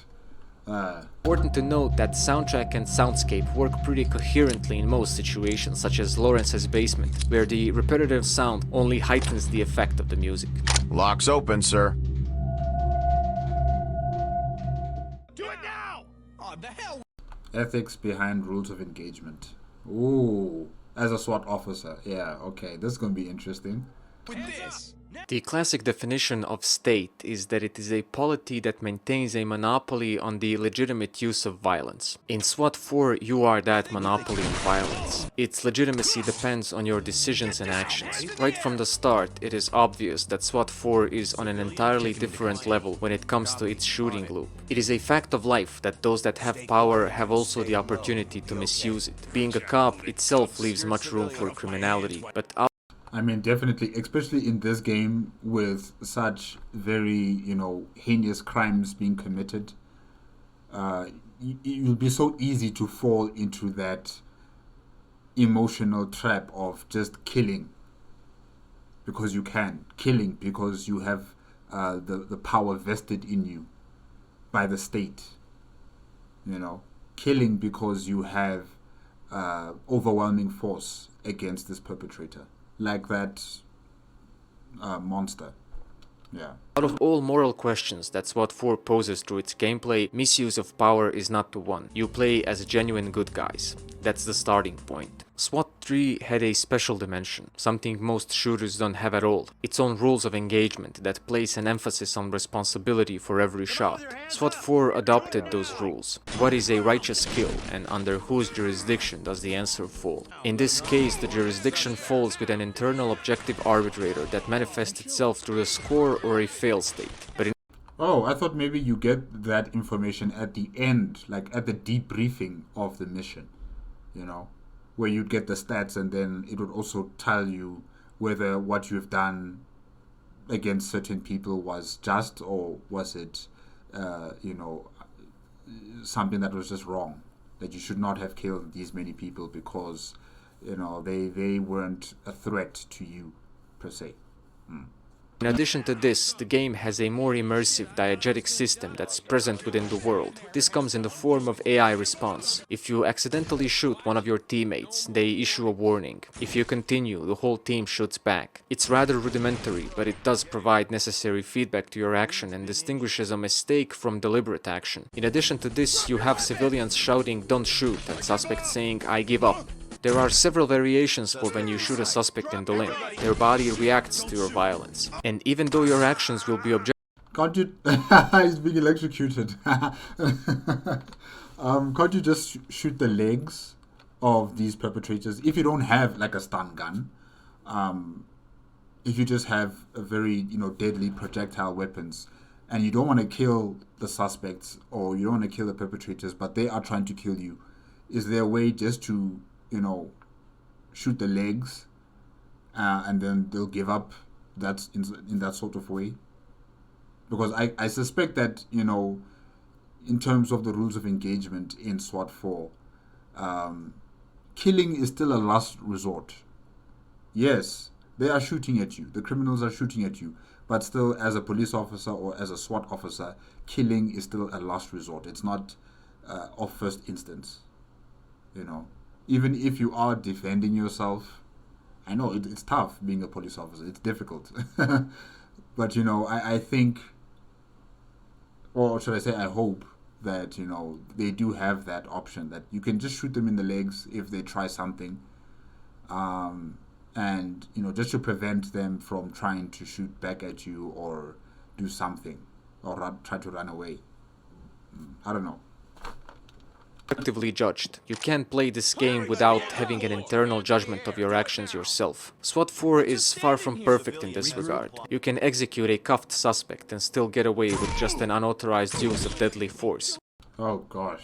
Shooting cuffed suspects with less lethal isn't penalized, probably in order to avoid scoring negative points for accidents, even though it's obvious harassment. But what's important is that it creates an atmosphere where you're expected to behave a certain way. That its execution has loopholes is something that can be fixed. You can make a mistake, of course, but any action that's obviously sadistic and wrong is so unimmersive by the standards set by the game that they are simply forced out of the game's context. You can turn this game into a psychopath simulator if you wish, but that would be like reading a book backwards. Nobody would deny that you're still reading that particular book, but you're engaging with it merely on the level of an object. Because of this, using a firearm requires more responsibility. The game simply expects a dose of seriousness from the player and counts on that internal sense of immersion. It is...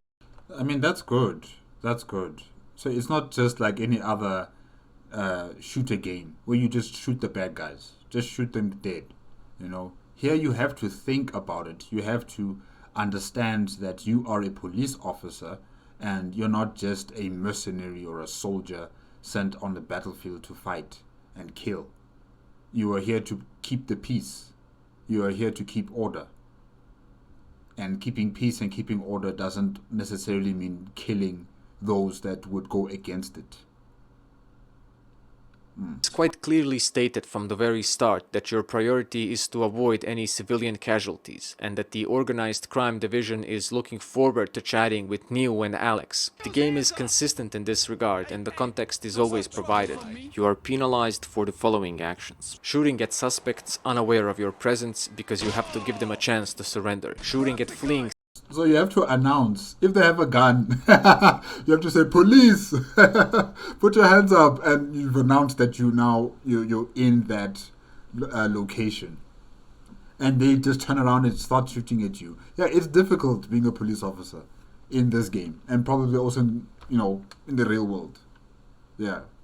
Suspects since they aren't an immediate threat, even though technically you are no longer aware of their potentially dangerous location, and they could be hiding behind a corridor with the barrel of their gun pointed at the height of an average male's head. You can't shoot surrendering suspects for obvious reasons, even though they might change their mind in the middle of it. In all of these... That is crazy. They just change their mind in the middle of surrendering. That's what I'm saying. I hope you can just shoot at their legs if they try something like that. You still don't kill that person, but you've immobilized him or her from being a threat to you. Possibly, yeah. Scenarios, the game recognizes two categories of offense: unauthorized use of force and unauthorized use of deadly force. If they point the gun at you or any other person, the shooting is justified. The game is far from fair, which is the essential part of the experience. A suspect you've just spared because he wasn't an immediate threat at the time might kill your teammate without hesitation a minute later. That's why if they're not a threat to you at that minute, you cuff them. You cuff them. You cuff them. Make sure that they don't have guns on them. If there's a mechanic where you're able to search a suspect and also cuff them, definitely do that before you leave them behind. Because they might just turn around and decide, you know what, I changed my mind. I'm going to take my chances in killing these police officers. Moment of hesitation can result in your teammates or avatar's death. This is known to anyone who's played this game extensively, and this puts you on the edge. Difficulty as an element of the design isn't just a part of the world, but also a part of its moral principles. If such a scenario indeed happens, and it will undoubtedly, and then you start playing more aggressively, well, that's not exactly the right way to play the game either. Ultimately, you have to outsmart them, and that's the trick, because how you outsmart someone who's never in the same place and whose behavior to your presence varies. Both mechanics and aesthetics work towards creating an expectation, as less loss of life as possible. This system works because it creates a spectrum of possible approaches to violence, from going in less lethal only to killing armed suspects on sight. I like the fact that you have less lethal weapons options as well. And I also saw some smoke grenades, so you could probably use that, and if there are some flash grenades, you can use that as well. It looked like there was a pellet gun, a gun that just shoots out little paintballs. So, there's options. You don't have to go all lethal on a mission. I wonder about your other teammates. Are they also able to choose whether they become lethal or non-lethal weapons? And if your teammates die, are they replaced, or you just continue on with the game until you have no teammates left, and it'll just be you doing solo missions? I'm just wondering about that. Yeah. Even though I am perfectly aware of the great destructive potential of each suspect, I still actively aim to overpower them tactically and secure them, but I try to eliminate any potential threat if tactics fail. And I guess this falls somewhere in the middle of that spectrum. The point is, I don't go in with an intent to kill everyone with a gun, which I've never done prior to playing modern SWAT games, because this wasn't an option. And that's where SWAT 3 and 4 are an experience so removed from other shooters. What's important is that I don't do this merely because of a score, rather because I accept the role and expectations set by the game. But they've made a bit of a mess here. The idea was to make an act of killing a human 3D model a bizarre experience. At the same time, suspects are programmed to be so ruthless sometimes that you don't always regret pulling the trigger a bit too fast. SWAT 4 is about using force and strategy to elicit compliance, not just kill. Justice is the ultimate goal. You are policing a city, not fighting the enemy. Yes, yes. The game demands surgical precision from you in matters of life and death. It asks for engagement from the players, not just skill. But it isn't just about reaction times, it's about making decisions also. The game puts your whole performance into the spotlight, not just the sum of your binary decisions. Hardline, even though it had the option to arrest suspects, felt more like a war game. You would kill all these people and the game would just keep going. I find this power given to the player to be Did they just spray him with pepper spray? Like he's fumigating. Oh gosh. Oh, that looks funny. That really looked funny. Far more subversive than dual-wielded machine guns from Wolfenstein, because it feels like you're actually doing something rather than just killing. Yeah, you're doing a job. You're doing your job as a police officer. That's good. And you are responsible for the whole thing. It's far more satisfying when you elicit compliance from the suspect through planning and execution instead of killing them. It feels like a better job. At the same time, it's far more tense when you have other options besides killing, because that creates contrast. You have the option here, and that's the whole point. You have to learn to control those impulses, that urge just to kill, because it's easy. The hard part is finding ways to subdue these perpetrators or these suspects through non-violent means. That's what would make the game enjoyable, and that's what would develop your skills as a tactician, because this is a tactical game, So as a tactician, this will develop your skills further. Instead of taking easy paths that look very predictable, you would start taking paths that are, uncharacteristic of you playing a first-person shooter game. Because other first-person shooter games, you just kill. You drop it on your location, you kill, finish the mission, and you're done. But here, you have to really think about this. How am I going to proceed forward? How am I going to make sure that my teammates are going to come out of this alive? How are we all going to make sure that we arrest the suspects or the perpetrators without bloodshed? Yeah, that's good. That's that stubbornly humanist aspect of SWAT 4 that few games have. By introducing a system that tracks the justifiability of each shot taken at a human being, it gives us a closer look at what a righteous kill is, and it draws a line where there usually is nothing. SWAT 4... hopefully you guys have a baton. Because that will also be a very, good police weapon to have in your arsenal. As part of the non-lethal weapons, a baton. Once you just throw a flash grenade, they are, in a stupid what is it called? What's that word again? But yeah, they're in a confused and dazed state. Then you can just use a baton and whack them on the head. leaves us with a model of brutal crime and sophisticated, just, and at times even sympathetic police, idealistic to the point of facing Kalashnikovs with beanbags. Trying to cut my hands off? The connective tissue of SWAT 4 are its mechanics. Through them you interact with the space and the people, and through that interaction the themes of the game emerge. The core premise of SWAT is that there's a group of people held up inside an interior, with either hostages or their capacity for violence as leverage, while another group of people enters that space, using their own capacity for violence embodied in special equipment and tactics, to minimize or negate that leverage and resolve the conflict. The game symbolically calls this bringing order to chaos. This is never a chaos. A large-scale conflict. The fact that this isn't a war setting but a city, and that you are a SWAT team leader instead of a soldier, makes all the difference mechanically. This is crucial for the unique experience that SWAT 4 ended up being. It had scaled down the scope of conflict, which gave more room to not just very specific mechanics and deeper interaction with environment, but thematic exploration as well. SWAT 4 has two distinct approaches to missions, lethal and non-lethal. It's not a binary system but a spectrum. There are less lethal options for both the main and secondary slot. This makes a variety of approaches possible. You can make So you can choose the types of weapons for each and every single teammate as well? Nice. an entry without a single lethal option for you or your team. I think I would make sure that the rest of the team don't have lethal options, and the lethal options responsibility is mine and mine alone. Yeah. I would have that final say about, who's going to die should the worst of the worst appear or occur.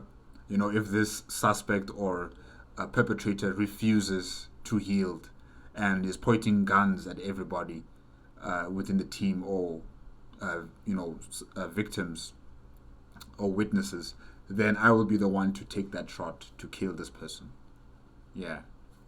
You can combine these options, and even if you go in with just regular weapons, you can still complete the mission without fatalities. In both instances, the goal is the same, to reach an all-clear status with minimum possible loss of life. Going back to the previous chapter, the game gives you a variety of options to follow its rules of engagement.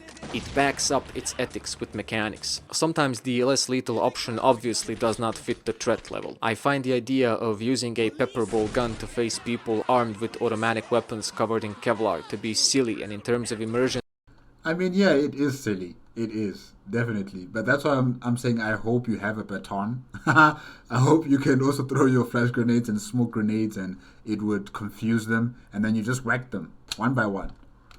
I don't know if that would really work. I'm not entirely sure, but you know, yeah, it's a non-lethal way and it could work. I don't know. this doesn't work for me. That much benefit of the doubt I do not have. It's naively unrealistic to even consider the idea of facing criminals who have already executed hostages with anything else but extremely lethal options. The reason I'm mentioning this is that in all other aspects, the game goes to great lengths to uphold its immersion, and breaking this immersion for the sake of score or completionism on elite difficulty turns SWAT into a different kind of game for me. I always value experiences over challenges. If they can be integrated in an immersive way, that's great, but why isn't this police officer whacking him with his gun? You know, just working for a score feels too mechanical for me, like Pac-Man or Tetris with an atmospheric layout. They did make an oversight in relation to less lethal options. Using them in any capacity is beyond the rules of engagement. The consequence of this is that less lethal is counterintuitively superior to real guns, because you can just start blasting away as soon as you see a suspect, to the point that it feels like cheating the system. So by I mean, the person's not dead. The person's not dead. using a pepper spray or beanbags, you completely negate an entire aspect of the game, and quite an important one. However, this cheesing is harder to pull off when suspects wear armor and gas mask, because they lessen the effect. They also forgot to place any penalty to unauthorized killing by the snipers. The Elite Force mod expands upon the less lethal category so that there are penalties, and their unresponsible use can result in death or injury. For example, elderly civilians have a higher chance of dying from a heart attack.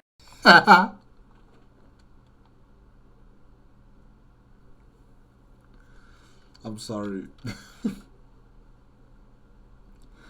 That was funny. I'm sorry. That was just funny. That was really just funny. I'm sorry. If you use a taser on them. There are 4 types of ammunition: full metal jacket, hollow point, buckshot, and slug. As a non-lethal option, there's a taser cartridge, pepper balls, and beanbags. I think I'm gonna have fun with the taser gun. I think I'm gonna have real fun with the taser gun. Just seeing how these people, you know, how they just joke like that. That is so funny. There are factors that negate or lessen the effect of some ammo types and chemicals. Full metal jacket rounds have better penetration of armor and cover, but can over-penetrate and kill a civilian behind. Gas mask reduces the effect of pepper spray and annuls the effect of CS gas. You have to use either a flashbang, stinger, or beanbags in that case. Flashbangs have a localized effect and put most of the suspects out of the aggressive mode, but its influence can be hindered by objects that block the line of sight. Okay, so there is no one-shoe-fits-all type of strategy here, you know. Different components or different weapons have effect on different enemies, whether they have armor or not, or whether they have a mask or not. You know, the different types of weaponry systems you're using will also determine the success of the mission as well. Yeah, okay. So using a taser gun the whole time is just not viable. It's just not going to work 100% of the time. But yeah, it's definitely going to be one of my main weapons. CS gas affects a larger area, passes through furniture but doesn't affect those wearing gas masks. Stingers have a short range and don't penetrate cover but pretty much guarantee surrender of anyone caught in the blast. A breaching shotgun doesn't pose any danger to nearby civilians, but it doesn't affect suspects as much. C4 is a bit slower, but it has an effect similar to a flashbang. It will, however, hurt those close to its blast. Lockpicking is the slowest. Doesn't give out your presence, but neither does it have any effect. There are several actions and modes of fire: semi-automatic, fully automatic, 2 or 3 round bursts. But I like the fact that you can see that the recoil from the guns is affecting you as you're shooting, you know. So it's also another type of mechanic that you have to think about, or how you're going to use these weapons in a strategy against these perpetrators. Yeah, that's good. Pump action and an airgun based on compressed carbon dioxide. See how things start to complicate mechanically. You need information in order to bring the right tools to the job. SWAT 4 creates a lot of problems for the player, but it offers mechanics to deal with those problems. Out of this variation, several possible tactical approaches emerge. Two distinct modes of play that oscillate throughout the mission. Complexity doesn't come from just the fact that there are multiple categories, but from the fact that they cross over. Effectiveness of ammunition depends on the environment and suspect's equipment. The same goes for chemicals. Here's a possible scenario where rules of engagement in combination with mechanics create a complex problem. You use the optivand and notice a suspect wearing a gas mask, in which case you have to use either a flashbang or a stinger. You go in, the effect has taken place, and the suspect is either blinded and choking or stunned, but Whack him. his morale is still high enough despite your orders, and he is not dropping his gun. Because the stun gun. Oh. Because of the gas mask, both the pepper spray and pepper gun are useless. You have to use either beanbags or a taser. If you don't have one equipped yourself, you must order a teammate to use it. This game places so much proactive responsibility on you. Thanks to these mechanics, force and violence are methodical, surgical even. This is in stark difference to Call of Duty 2 and Fear. Both True. Like I stated before, this game is really different compared to other first-person shooter games where you just kill. Within at least 5 seconds, you're already starting to kill people. In this one, you really have to think about how are you going to proceed forward. How are you going to make sure that you don't kill, these perpetrators or the suspects, that you immobilize them. And you also have to incorporate your other teammates who have different sets of weapons that will, get a positive outcome from your insertion. So yeah, definitely it's a far more tactical game that you need to really put your mind to it and not just, be trigger happy. Released the same year, and it's only somewhat similar to the Brothers in Arms games. One of the most immersive aspects of its mechanics is that they make SWAT 4 a game of consequences, and there are consequences for almost all of your actions. If you want the highest level of precision, you can't use any other mode of fire except single shot. If you need more firepower, you must accept the recoil. Default movement is rather slow, but if you sprint, you risk revealing your position and your crosshairs expand significantly. Getting shot in one leg will slow you down and give you a limp. In both legs will disable the sprint option. Getting shot in hands will affect your aim. In larger levels this can be quite frustrating, affecting your state of mind and messing up your run. Stance, movement speed, mode of fire or recoil, and subsystem damage if you are wounded are factors you have to take into account if you want precise shots. Aiming is almost a mini-game here. You're given options, it's just that you have to mitigate their weaknesses and face their consequences. On top of all of this, the complexity of scenarios is increased as layouts offer more hiding places, more cover, less linearity, and more interconnected rooms. But what is the point of all these technicalities in their methodical implementation? In Call of Duty 2, everything you do, everything that's available to you as a player role-playing a soldier, is to kill and destroy in order to defeat the enemy. In a broader context, you're making history by fighting Nazi Germany.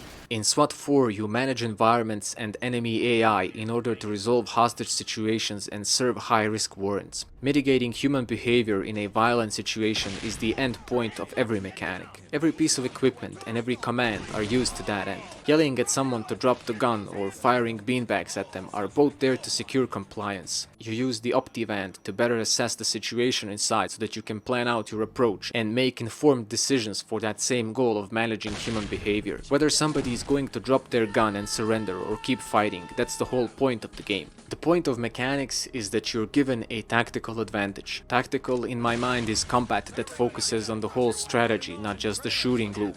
Therefore, mechanics themselves urge you to play differently. Take the Optivant, for example. It's quite a different feeling barging into a room knowing exactly how many suspects and civilians there are, what equipment they have, and where to focus. This is an advantage given to you by technology in order to perform the best job possible. This is of course subverted from time to time by objects blocking your line of sight, just to keep the tension. An important aspect of the game is that you don't have to do everything yourself. Yeah, you have teammates. You can order your team to perform a variety of tasks instead of you. Surprisingly, commands aren't complicated at all. This actually reminds me of a game like Mass Effect, where you have your two other team members who are on you on a mission. You can direct them on where they should be standing or where they should take cover, and what special weapons, or not weapons, but abilities that they have at their disposal. You know, what they should use, whether biotics or it's biotics and what? Well, technology, technological attacks, if I can call it that. And yeah, it's just reminding me of Mass Effect in that type of aspect as well. I'm not sure whether you'll be able to heal or to give medical attention to your teammates who have been gunned down by the perpetrators. I'm not entirely sure about that, but everything else in terms of directing your team, making sure that they use a specific type of weapon or they attack at that specific time that you are ordering, that's very similar with Mass Effect. This is because of an intuitive solution to the command system. Instead of having a dedicated button for each command, they are all available within an expanding drop-down menu, through which you navigate with the motion of your mouse. There's a button. And there is no pause of the game while you try and pick out what type of command you want to activate. For quick commands that is context specific. If you aim at a door, default option is open and clear, or if you aim at a gun, default option is secure evidence. The same context sensitive option is given for selecting equipment. Aiming at a doorknob gives you an option to automatically select the multi-tool and proceed to use it with a single button. Left mouse button in that case serves as an action button. Thanks to this system, they've avoided the overly complicated and clunky controls that take you out of the experience. You use about as much keys as in a Call of Duty game, even though you interact the way they move forward, they're with the environment and NPCs a lot more. You can split the team by pressing tab and issue commands through their camera feeds without having to stand next to them. Nice. Meaning you could just be, waiting outside while the team proceeds forward into the location or into the building. You are like the commanding officer. You can see their actions in a visual feed and let them do the mission while you are on the outside. Yeah, that's cool. This allows simultaneous entry from two sides. I was able to complete the quick store robbery just through giving commands through the camera feed while standing outside. For some reason there isn't an option for them to report back to talk, so once they do everything you have to go through the level and report every status. They've shot 4 out of 7 suspects, I've lost 1 officer, and the final score was 78. There weren't any penalties because their AI is programmed to always act according to the rules of engagement. Nice. The system works, but it is a bit clunky. Sometimes a gun you want them to pick up is right under their feet, and the crosshair doesn't pick up the command prompt. Or you don't see the door you want them to breach, and you have to send them back until you get the line of sight. If you'd like to try it, just make sure both teams have everything to operate independently. Ultimately, SWAT 4 is a rather unconventional shooter, with a goal to fire as little shots as possible, with levels where you don't need to shoot at all. I will fight. Psychology. In video games where the only interactive option is to kill, human psychology is mostly reduced to simplistic barks of defiance or hatred. Some games exhibit more nuance, such as rebels talking about you with fear in Far Cry 2. Otherwise, they just look for you and make threats. This is something we find even in the latest of video games. Suspects without an implication that they are anything but code. In SWAT 4, there's a lot of interactions and responses from people, and this adds an important layer to the overall fidelity of scenarios. Both suspects and civilians manifest a whole range of behaviors and emotions through animations and voice lines. They have hearing and sight. More importantly, they act upon them. They can hear your footsteps, sound of your tools, or your voice. I run towards the door, and a suspect in the room says, "Hear that." He's exhibiting spatial awareness and informing his buddy of his suspicion. And if you were in the middle of placing C4 charge on the door, you might have to adapt to the new situation, as they might come outside to check out the blow it up. Civilians can point out a suspect within their own line of sight, and it feels dynamic and suspenseful as you are made aware of a threat that you don't see. There are animations for being shot, but also for when a shot is fired near a civilian or a surrendered suspect. There are variations of them flinching and ducking down. That's fear and shock. Apart This is good. This is very, very good. Oh man, I'm gonna have fun playing this game. No, definitely I need it. Yeah, I like the fact that they added in the psychology of these different, NPCs or mobs, how they respond to you coming into their environment. They can hear you, they can understand that there might be someone behind a door and they might have to, start attacking immediately. So you as the player, you have to be really careful in how you proceed forward.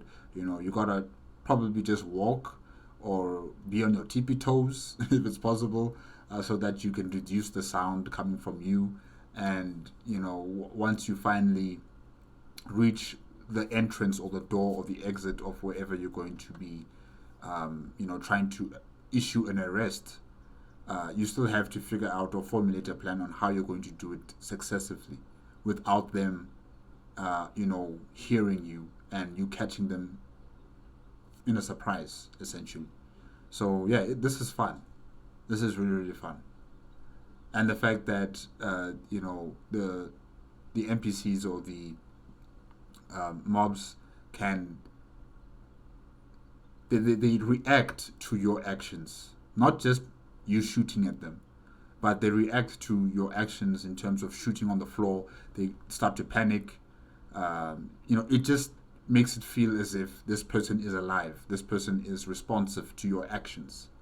It's not just a doll that's just going to be either afraid or it's going to fight. There's many other dimensions to these characters or to these mobs that exerts itself out, and you're able to really appreciate how they interact not only with you but with the rest of the world as well. So that's good. I like the attention to detail when it comes to this game. I think they really put a lot of attention when it comes to the player experience in this game, more than in terms of like the action part of the game. In terms of shooting and killing and using high caliber weapons. I think that has been set aside, and what's been brought into the forefront is this environment that you're playing in, and the NPCs or the mobs that you are fighting against. How they respond to your presence in this game is very unique, very different. Yeah, I like it. from just firing at you, suspects will run away, take cover, hide, fake surrender, threaten to execute civilians. That's a spectrum of behaviors that manifest inner worlds. This behavior is usually supported by a comment. In the final level, coming up to the cryogenics room, I see a suspect emerging from cover and going for the stairs. We all yell for him to drop his gun. He turns around and goes back beyond cover and doesn't attempt to shoot, like they usually do. It felt so flexible. The guy basically changed his mind after assessing the situation. It was as if he said, "Your move." This variety is present in civilian behavior as well. They can cheer the police on, express gratitude for their presence, or protest at being cuffed. All of these are so understandable and natural that it almost feels like a simulation. Most interesting of variations is when someone refuses to comply. It's not that they're unresponsive to your comments, far from it. They clearly voice their protest, and the animation communicates refusal and indignation. Suspects have several behavioral variables: morale, aggression, threat status, awareness state, and a skill level. Running out of ammo and having to continue fighting with a sidearm lowers their morale, same as being shot or seeing a body killed in front of them. This is an AI that implies psychology. The variety of it is best seen during the raid on the cult. Their lines and behavior manifest their state of mind and show the variety among them. Some give up immediately, some are resistant but non-violent, some fight until the end, but most of them express belief that Taronne cannot be stopped. In the hospital level, the bodyguards of the South Korean diplomat will often fire at the element. They are on high alert due to the second assassination attempt and probably mistake you for the attackers. You do look similar. It's clear why these guys are shooting at you, but in this case, it implies a different psychological state. Perhaps they're panicking and doing the same thing you do when you open fire on a suspect that was just about to surrender, even though he initially charged you. However fatal their mistake might be, it's understandable under the circumstances.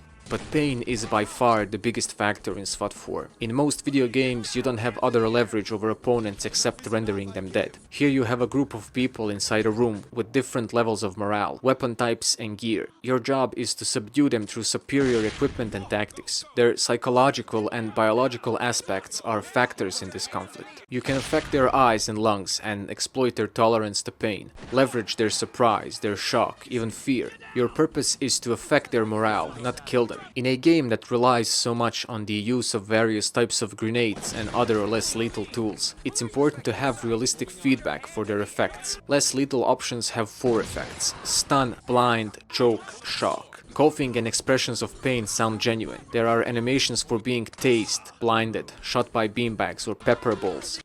I love the animation on when these people are being tased. I just love that animation, you know. Some of them are making scorpion poses, others they're just flopping on the floor. That is just funny. I just find that funny. Without proper feedback, those tools would seem like magic. The implications here are clear. You can't blind someone who doesn't have a sight, or shock someone that doesn't feel pain. Out of all possible variations in suspects' behavior, surrender is the most complex and implicative in my mind. There's a straightforward variation where they drop the gun as soon as ordered and drop to their knees. But there's 2 more variations. One where they raise their hands and then proceed to drop the gun. There's just a bit of a drag in the animation, but not to the point that raises suspicion. The third variation is masterfully animated. They bring the gun to a level at which it is usually dropped, and then the whole action just hangs there. Your entire ability to focus is drawn to that gun at that moment. From this point, nothing is yet resolved. They can still drop the gun or start shooting at you. That is crazy. That's why we need a baton. We need a baton. While they're still indecisive whether they're going to shoot back at me or surrender, I just whack them on the head. At which point your response times are challenged, and that's a whole other story again. But this manifestation of hesitation, this implication of a mind that hesitates, is such a suspenseful moment that strains your nerves. What's going through his head? Is this the last stand or suicide by cop? However it resolves itself, you're left with that enigma. The capacity of suspects to experience fear, surprise, shock, and pain is the leverage you have against them, a spectrum of determination that can be affected by your action. You are not fighting models of people wearing uniform, but organisms that can be affected by chemicals and blunt force, minds that can be surprised and shocked, like a game of chess with bullets and tear gas. This is revolutionary. Think of all those hundreds of video games where the enemy AI could be summarized with a sentence: they were brave and you killed them. They just come at you, yelling whatever generic bark fits their ideology, and then they die, and their body disappears. This also ties in with the ethics of SWAT 4, because NPCs are depicted as people capable of expressing these emotions, not robots with human faces. That's another reason to follow those rules of engagement. A game is changed radically when you don't have to kill everybody. Where there was only the possibility of death on both sides, now there's a spectrum of human behavior. It isn't just a different experience in a mechanical sense, but a whole new psychological dimension of the human animal. This game is just so different compared to other first-person shooter games that I have played. You know, really, it's just so unique in how you operate, how you deal with the missions, and the fact that death isn't the only answer. Yeah, I really need to play this game. Tactical shooters don't have this option. In hundreds of games you come across people who you can only kill, or people who you cannot kill. No other possible interaction. This guy just closed the door and then he turned around having a gun at you. That was funny. Hey. Just think of the possibilities. Games depicting war would be transformed forever if such a system was to be introduced. I don't think those games would really be fun if the same sort of mechanics from SWAT 4 were incorporated into like a game like Call of Duty. I don't think people would really enjoy it. I just don't think so. You know, this game as it is in its unique mechanics is perfectly situated for it. But then when you want to transfer it into a game like Call of Duty, where you are dealing with the military, where you're dealing with special forces that deal with very dangerous combatants that are not going to be, hearing your put your hands up in the air, kneel on the floor. They're not going to have the time to listen to you say all those things. They're going to fight you. They're going to use weapons that are lethal to other human beings. They're not going to give you the chance to say anything to them. So, I don't know, incorporating the mechanics from this game into a game like Call of Duty I don't think it's really going to work. I don't think it'll be something that Call of Duty fans would really like. Yeah. They know what they're here for. They're here to kill. In Call of Duty, they know what they're here for. They're here to kill. SWAT 4 is different. SWAT 4, you are a police officer. Call of Duty, you are a military man. Yeah. Soldiers are capable of expressing emotions that affect their behavior. Things like shell shock, fear, pain, that drive them to surrender or more radical action. And then instead of just leveraging them into non-existence with your bullets, you could affect their mind and their nervous system for different outcomes. Games have to progress in this direction because it feels so ingenuine to claim all this historical accuracy, realism or immersion that I understand what Faceful of Ice is saying. I'm just saying, you know, the games that we currently have in terms of first-person shooter type of games like Call of Duty, I just don't think, you know, that sort of mechanic would be enjoyable in that franchise. Maybe in another franchise that is made, that is a first-person tactical shooter game that incorporates mechanics from SWAT 4 in terms of the psychology of the different mobs that you're fighting against. Maybe that it will work for a new franchise, but for the franchise that people have always known as Call of Duty and its tradition of always, you know, being dropped off on the battlefield and fight and kill the enemies, I don't think those supporters of the game are really going to enjoy it. You know, I don't think they're going to enjoy the fact that, you know, the enemy is now surrendering, or he changes his mind at the last second and then he shoots at you. I don't think they will appreciate something like that in a Call of Duty type of game. Yeah. They just want it simple. You are the bad guys, I am the good guy. I'm here to kill all of you. You are here to try to kill me. Yeah, that's as simple as it gets with Call of Duty. If you put in more confusion or more, humanness in the game, I don't think people are going to enjoy it as much. Begins and ends with objects and architecture, but utterly fails to depict the complexities of the human mind in violent confrontations. Games have ignored psychology for too long. The rest of the content has to eventually follow the graphical updates. On the ground, now! SWAT 4 is a game with no character development, no active arcs, no traditional story to tell, and yet it has a more profound use of the human voice than some narrative-heavy games. Voice acting plays a central role in games such as Firewatch, Portal, and Machine for Pigs. What's unusual here is that SWAT 4 is a shooter.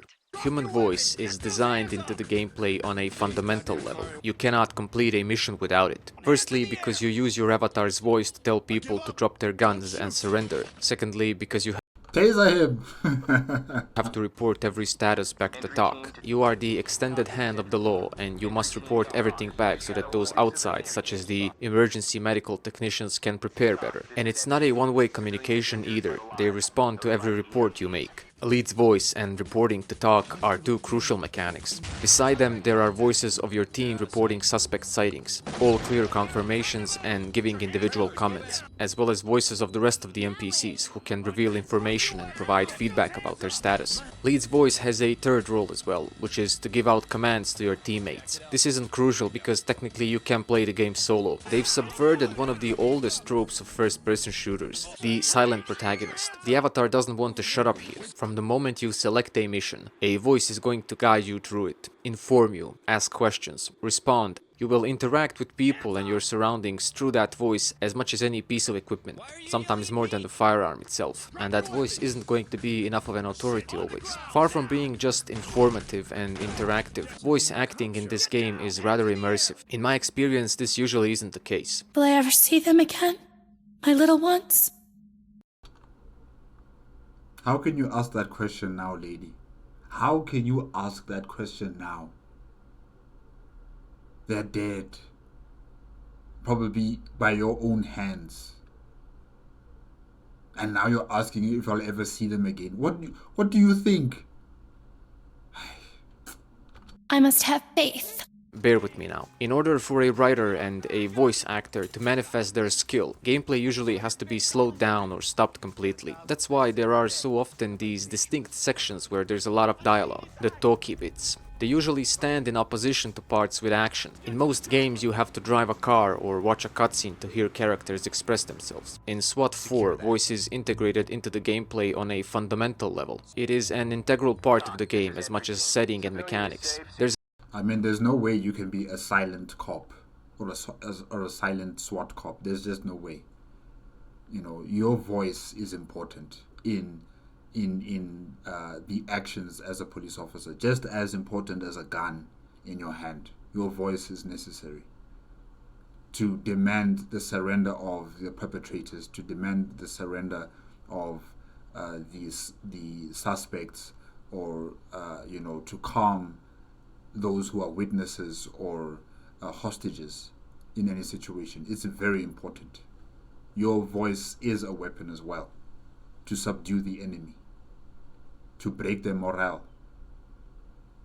There's a strong psychological dimension to voice acting. People sob, scream, stutter, But I didn't do anything, sir. express confusion, I thought you guys were gonna rescue me. rage, Why are you treating me like a criminal? sense of urgency, They're trying to kill me! defiance. My house, you... They taunt you, Wait till my lawyer hears about this. they sing, To the dirt, to the dirt, to the dirt and to the earth. Taser her. Commander's voice is stereotypically authoritative. Dispatcher's voice sounds authentic with that distinctive cadence. Sniper guys sound laconic and laid back at all times. 911 calls sound quite distraught. They properly portray the urgency of the situation to the point where a caller can't remember the exact address or almost gets into a fight with the dispatcher. This is good. This is very, very good. Okay, I'm sending an ambulance, but if you could give me a street address, that'd help. What the hell? You putting me on hold? Isn't this 911? I don't know the damn address. I'm right here, sir. Try to stay calm. Wow. I'm liking this game. No, I need to get it.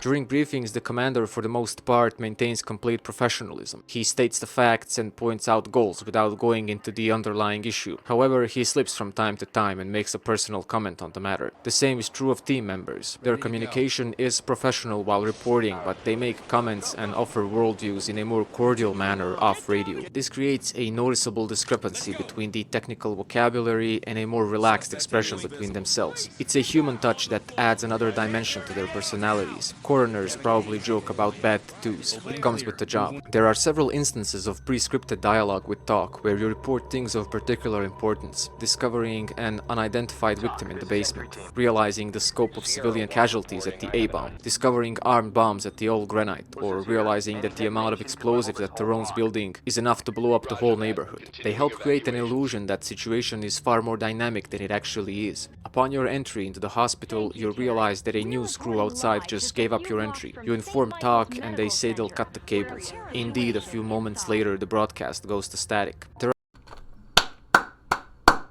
Man, this game. Ooh. Yeah. Why hasn't it won Game of the Year or in 2005, or maybe it did, I don't know.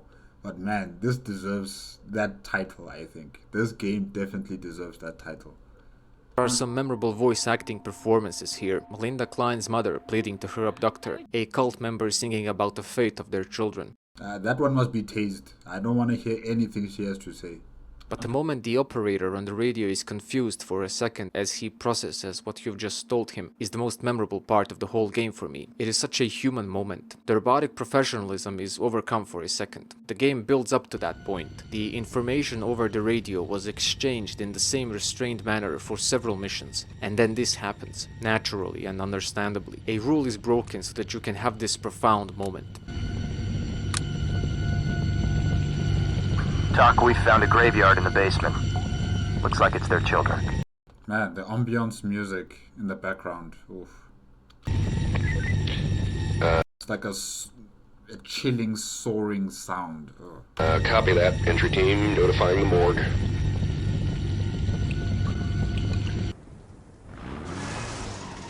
Different design elements of SWAT 4 are consistent and coherent. Its UI elements are minimalistic and unobtrusive. Its controls organic and intuitive. Space around you is detailed and believable, as well as suspects and their motivations. People react to you according to their roles and psychological variety within the game. Their bodies respond to pain and chemicals used on them. Mechanics.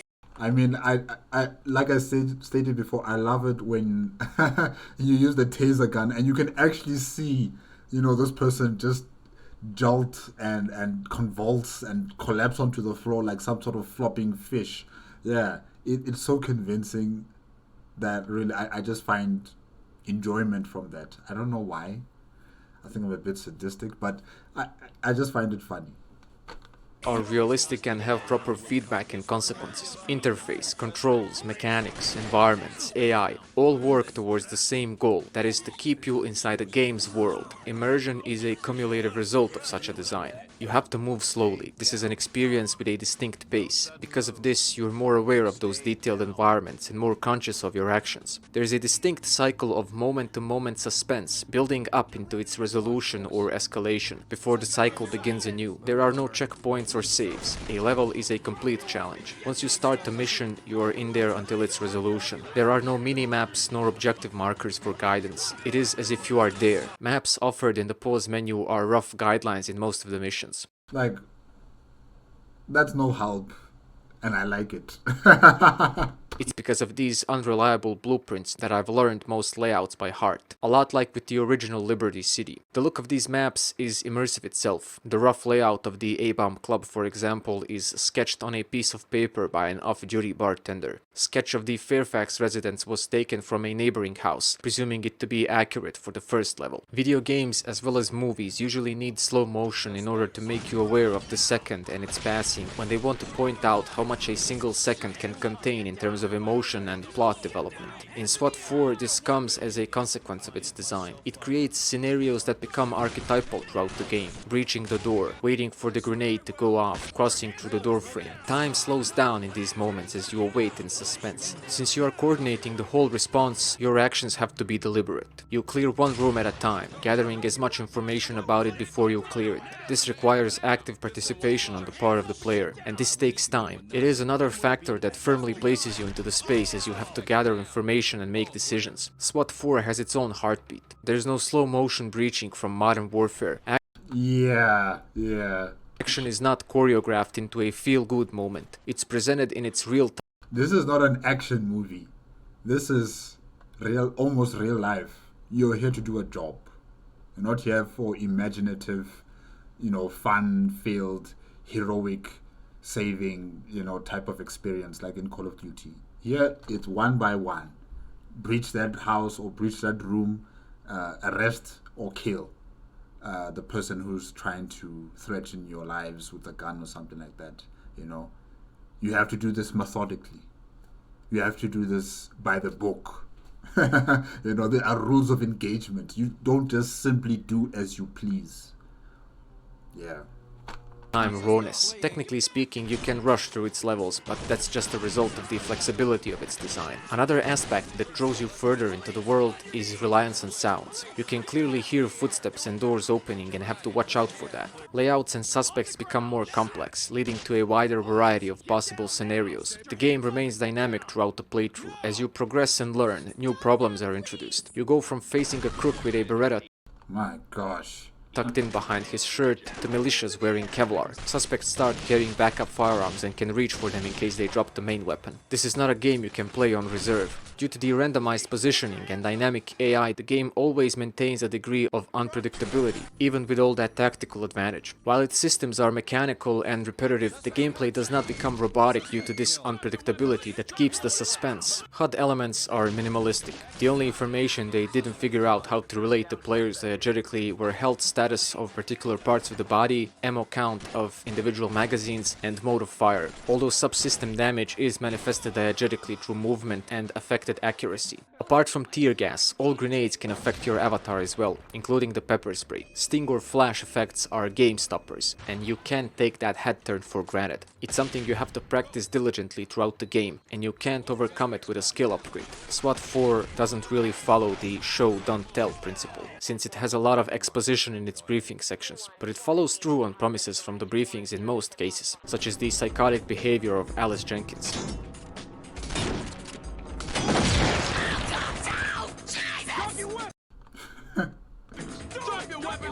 Taser her.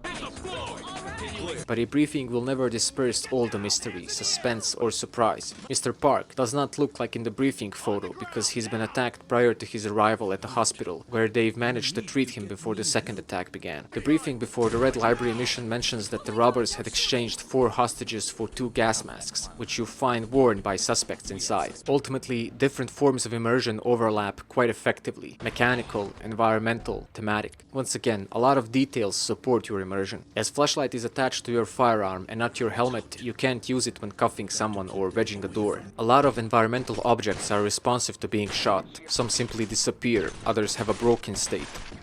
Nice. Money disperses into the air, water sprinkles from a pipe, foam bursts from extinguishers. Bullets sound different based on the material they hit. Weapons have to be reloaded manually, and magazines are not discarded. Ammo is limited and not replenishable. This is not war, and you can't use suspects' weapons because that's evidence. Since you depend a lot on your tool, you can't use the suspect's weapons. This is not war. That's evidence right there. You can't just pick it up and use it. No. I love that.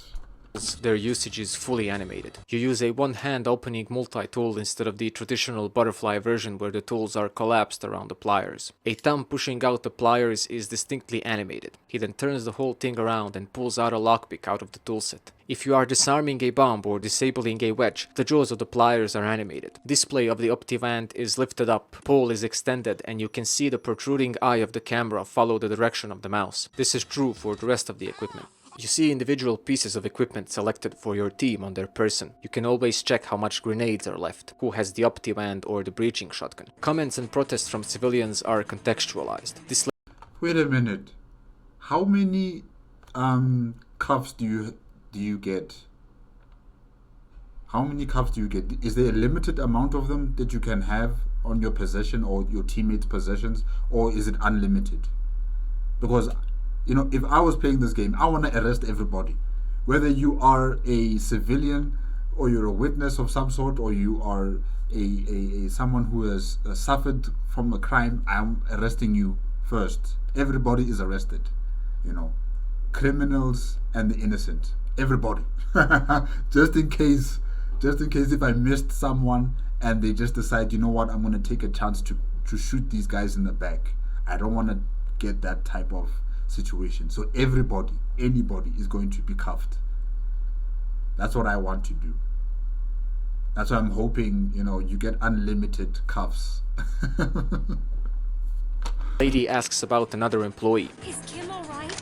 Where is he? Robbers had to seek refuge in the Red Library after a car crash, and a confused employee asks, "What do they want?" Why would anyone take over this company? One of these suspects asks, who forget to pay the cops. This means that the operation has been maintained so far because somebody from the police was taking a cut. This is so much more than German soldiers yelling, "Kommunisten!" Keeping in You're throwing some good shade, face full of eyes. You're throwing some very good shade on, you know, the staple first-person shooter games like Call of Duty. You're throwing some very good shade. line with the presumption of innocence. Even when holding an assault rifle in the middle of a hostage situation, armed NPCs are referred to as suspects. Following this line of thought, you have to restrain all civilians as well, since exactly, everybody. The role of each will be determined later by someone else, once order is brought to chaos. I like that, because that's exactly what I'm doing. Everybody's under arrest. I don't care how innocent you may claim to be, you are under arrest. We'll deal with who's innocent and who's not later.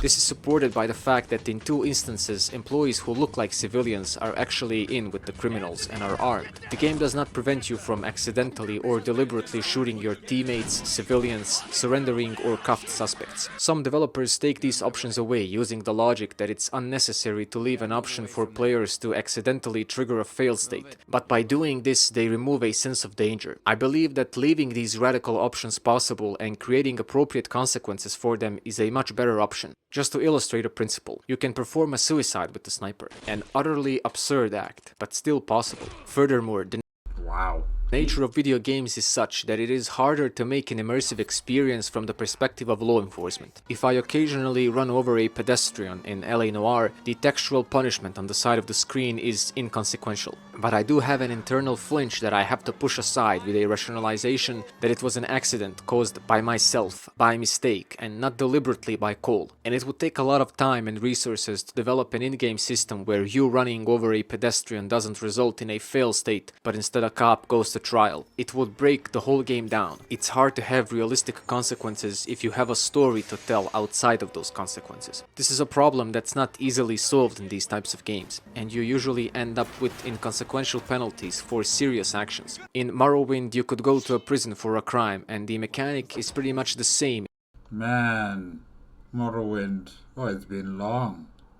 In Red Dead 2 after 16 years, because it's hard to implement it even in a game where you are an outlaw. So, however unimmersive it is, I stop thinking about it, and when Cole exits the car, I pretend he has no lives of innocent people on his consciousness. At least outside of World War II. Because what would be the alternative? Cole gets suspended, starts drinking, attempting to process what has happened. The whole thing becomes an entirely different game, and then a couple of hours later you go back to the case you were working on. SWAT 4 somewhat overcomes this problem because it's much more confined and has a dedicated system that deals with these issues. You are given a real capacity for violence and at the same time held accountable for it. Less effectively through score, but far more through the expectation and atmosphere built upon the realism and immersion. It's not like in the GTA 4 where there's a significant discrepancy between story and gameplay, but it's not ideal either because neither a score nor a fail state are particularly immersive. SWAT 4 shares its legacy with its predecessor, non-lethal approach, realistic urban CQB, and the concept of unauthorized force towards suspects were already there, and that's a game released in '99. What SWAT 4 did is brought that signature narrative into the space and created more feedback for its ethical questions. In this regard, it remains without competition 16 years on. The series' option to not kill and still complete the mission is revolutionary, but remains largely ignored. Because some people don't want to have that sort of tactical situation in a game, especially when it comes to first-person shooter games. They just want to finish the game as fast as possible, killing as many people as possible. You know, just the simple thing. They just want it to be as simple as possible, and they enjoy it that way. That's why the Call of Duty games and other games like it have had so much success over the years. Because it's simple to the point. Those are the bad guys, you are the good guy. You gotta kill them, they're gonna try and kill you. That's it. That's all you have to worry about. Now in this game with so much complexity and you know, just a dense, or not really, well, should I say like a deep thought process, you know, a methodical thought process on how you should act and when you should act and with what you should act with. Some people just don't want to enjoy that type of aspect of a shooter game. They just want to kill. And killing games sell. Killing games sell. Thinking games, they sell, but not as much as the killing games. There's also an absence of dedicated single-player campaigns, as if tactical shooters cannot tell stories. Insurgency, Arma, Tarkov, none of the modern tactical shooters have this. What's memorable about it, 16 years on, is that they've managed to insert strong narratives into this very procedural and methodical experience.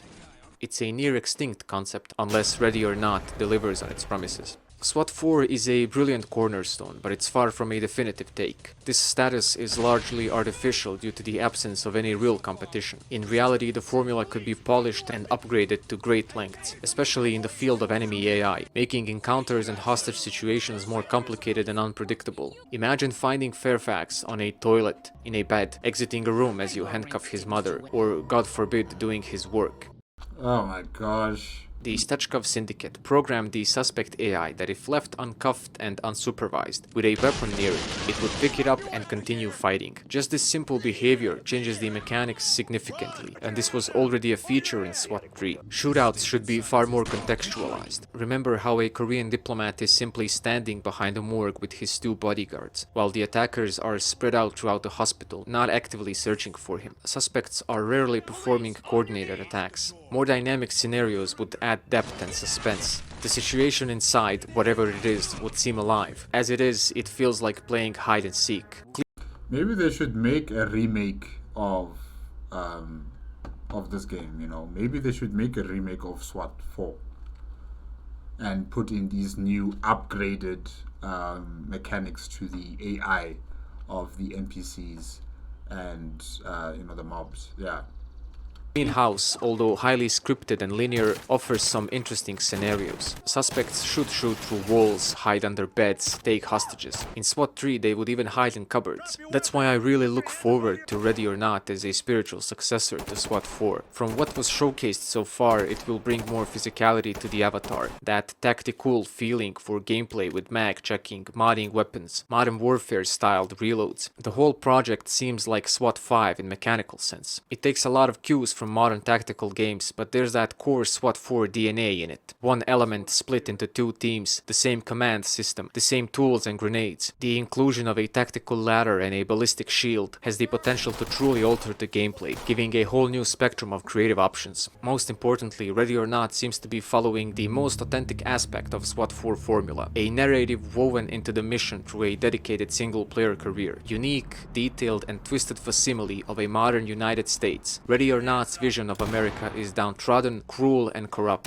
This is the part I am most interested in. One of the trailers shows subjects such as sex trafficking and school shootings, and that's a bar set high. Not even SWAT 4 has that. Yeah, wow. Okay. For an outsider developer. It also seems like levels are going to be quite atmospheric. Everything shown so far implies a creative vision behind the game, not just shallow imitation. The fact that there's so much hype about a spiritual successor to a 16-year-old game tells a lot about its impact. And that it's being discussed if it will get things right reveals how definitive SWAT 4 was in the first place. Thank you very much for your time. A special thanks goes to all of my Patreon supporters. I wish you all a nice day. Until next time.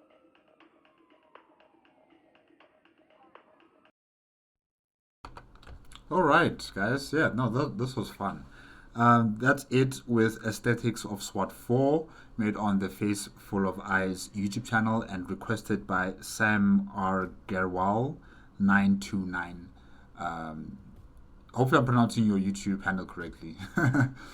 Thank you, Sam R. Gerwal, for the request. This was really fun, and you did state that I was going to enjoy this video, and definitely you are right. I did really enjoy it, and definitely I need to get this game. I can't find it on Steam.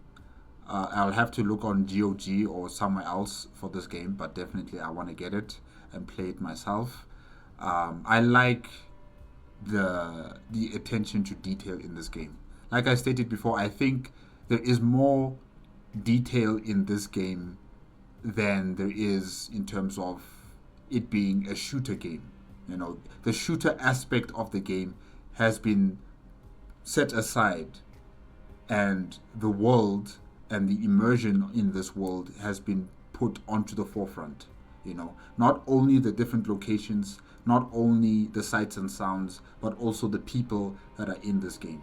You know, the way they act, the way they respond to your existence in their domain or in their location. You know, how you are able to influence them, and how they are able to withstand your influence and fight back at you. You know, whether it's through violent means or they're just talking back at you verbally. You know, there's different aspects, different ways that these NPCs or mobs are able to respond to you, and it's not just one-dimensional. You know, just I see you as an enemy, I have to kill you right now. You know, sometimes they will surrender, sometimes they will change their mind at that last second not to surrender at you. Sometimes they will support you and help you as the police. Sometimes they won't. They'll see you as a threat. Sometimes they will run away from you, and sometimes they will run towards you, asking for help. So there's many scenarios and situations that you as a SWAT officer have to deal with as you're playing this game. It's not just, you know, breaching the door and just killing everybody that's inside there and heading over to the next mission, doing the same repetition over and over and over again. You know, so I really do like that about this game. I like the fact that, you know, the graphics, or should I say, the environment, storytelling aspects of this game are very well detailed. You know, everything has its place, everything has its purpose, everything has its history behind it. You know, it's not just clean and orderly and organized. Everything is shifted. You can actually see that people are actually working in this location, or people are staying in this location. You know, it doesn't look like it's fake, and that's what I like about this game as well. And how you as a SWAT officer are able to communicate with your teammates, how the briefing or the debriefing is also being displayed. I really did like that about the game. And the different types of weapons, whether lethal or non-lethal, very, very important, especially if you are focusing on as a police officer or a SWAT officer that does not kill. Even as a last resort, you will try your best to try and avoid it as much as possible. You know, that type of option is really good, especially with the types of weapons that you have. I was hoping maybe we would see a baton, but it doesn't seem like they have a baton. I'll just settle with the taser gun, which is also just as fun to watch as people are being tased. So yeah, it's good that they have the lethal and non-lethal weapons as well. And really, I'm impressed by a game that came out in 2005. Really, I'm impressed. It's good. It's really, really good. It's unfortunate that I was not, you know, interested in this game or heard of this game, you know, all the way back in 2005. You know, Call of Duty is what I know. Call of Duty is what I know. You know, it's what many of my friends know. So that's what we've been stuck on, that tradition of Call of Duty. So this game, really, it's different, it's unique, and I like it. I really do like it. It's good. I'm going to look out for it and get it myself and play it. But yeah, this was really good. Thank you again to Sam Argerwal for the request. It's been very good. Thank you very much. Thank you also to Face Full of Eyes for such a comprehensive and entertaining video on this game, SWAT 4, the aesthetics of SWAT 4. Focusing on many aspects on the aesthetics of SWAT 4 and giving it a proper, advertisement of this game. Really, it's good. You've convinced me to get it myself, so definitely I'm gonna get it. Yes, guys, that's it. Remember, if you want to check out the original video as well as Face Full of Eyes YouTube channel, the links are going to be in the description below. If you like my reaction, give it a like, comment, and subscribe to my channel. Click on the notification bell if you want to be up to date with my latest videos, and I'll see you guys next time. Okay? Bye-bye.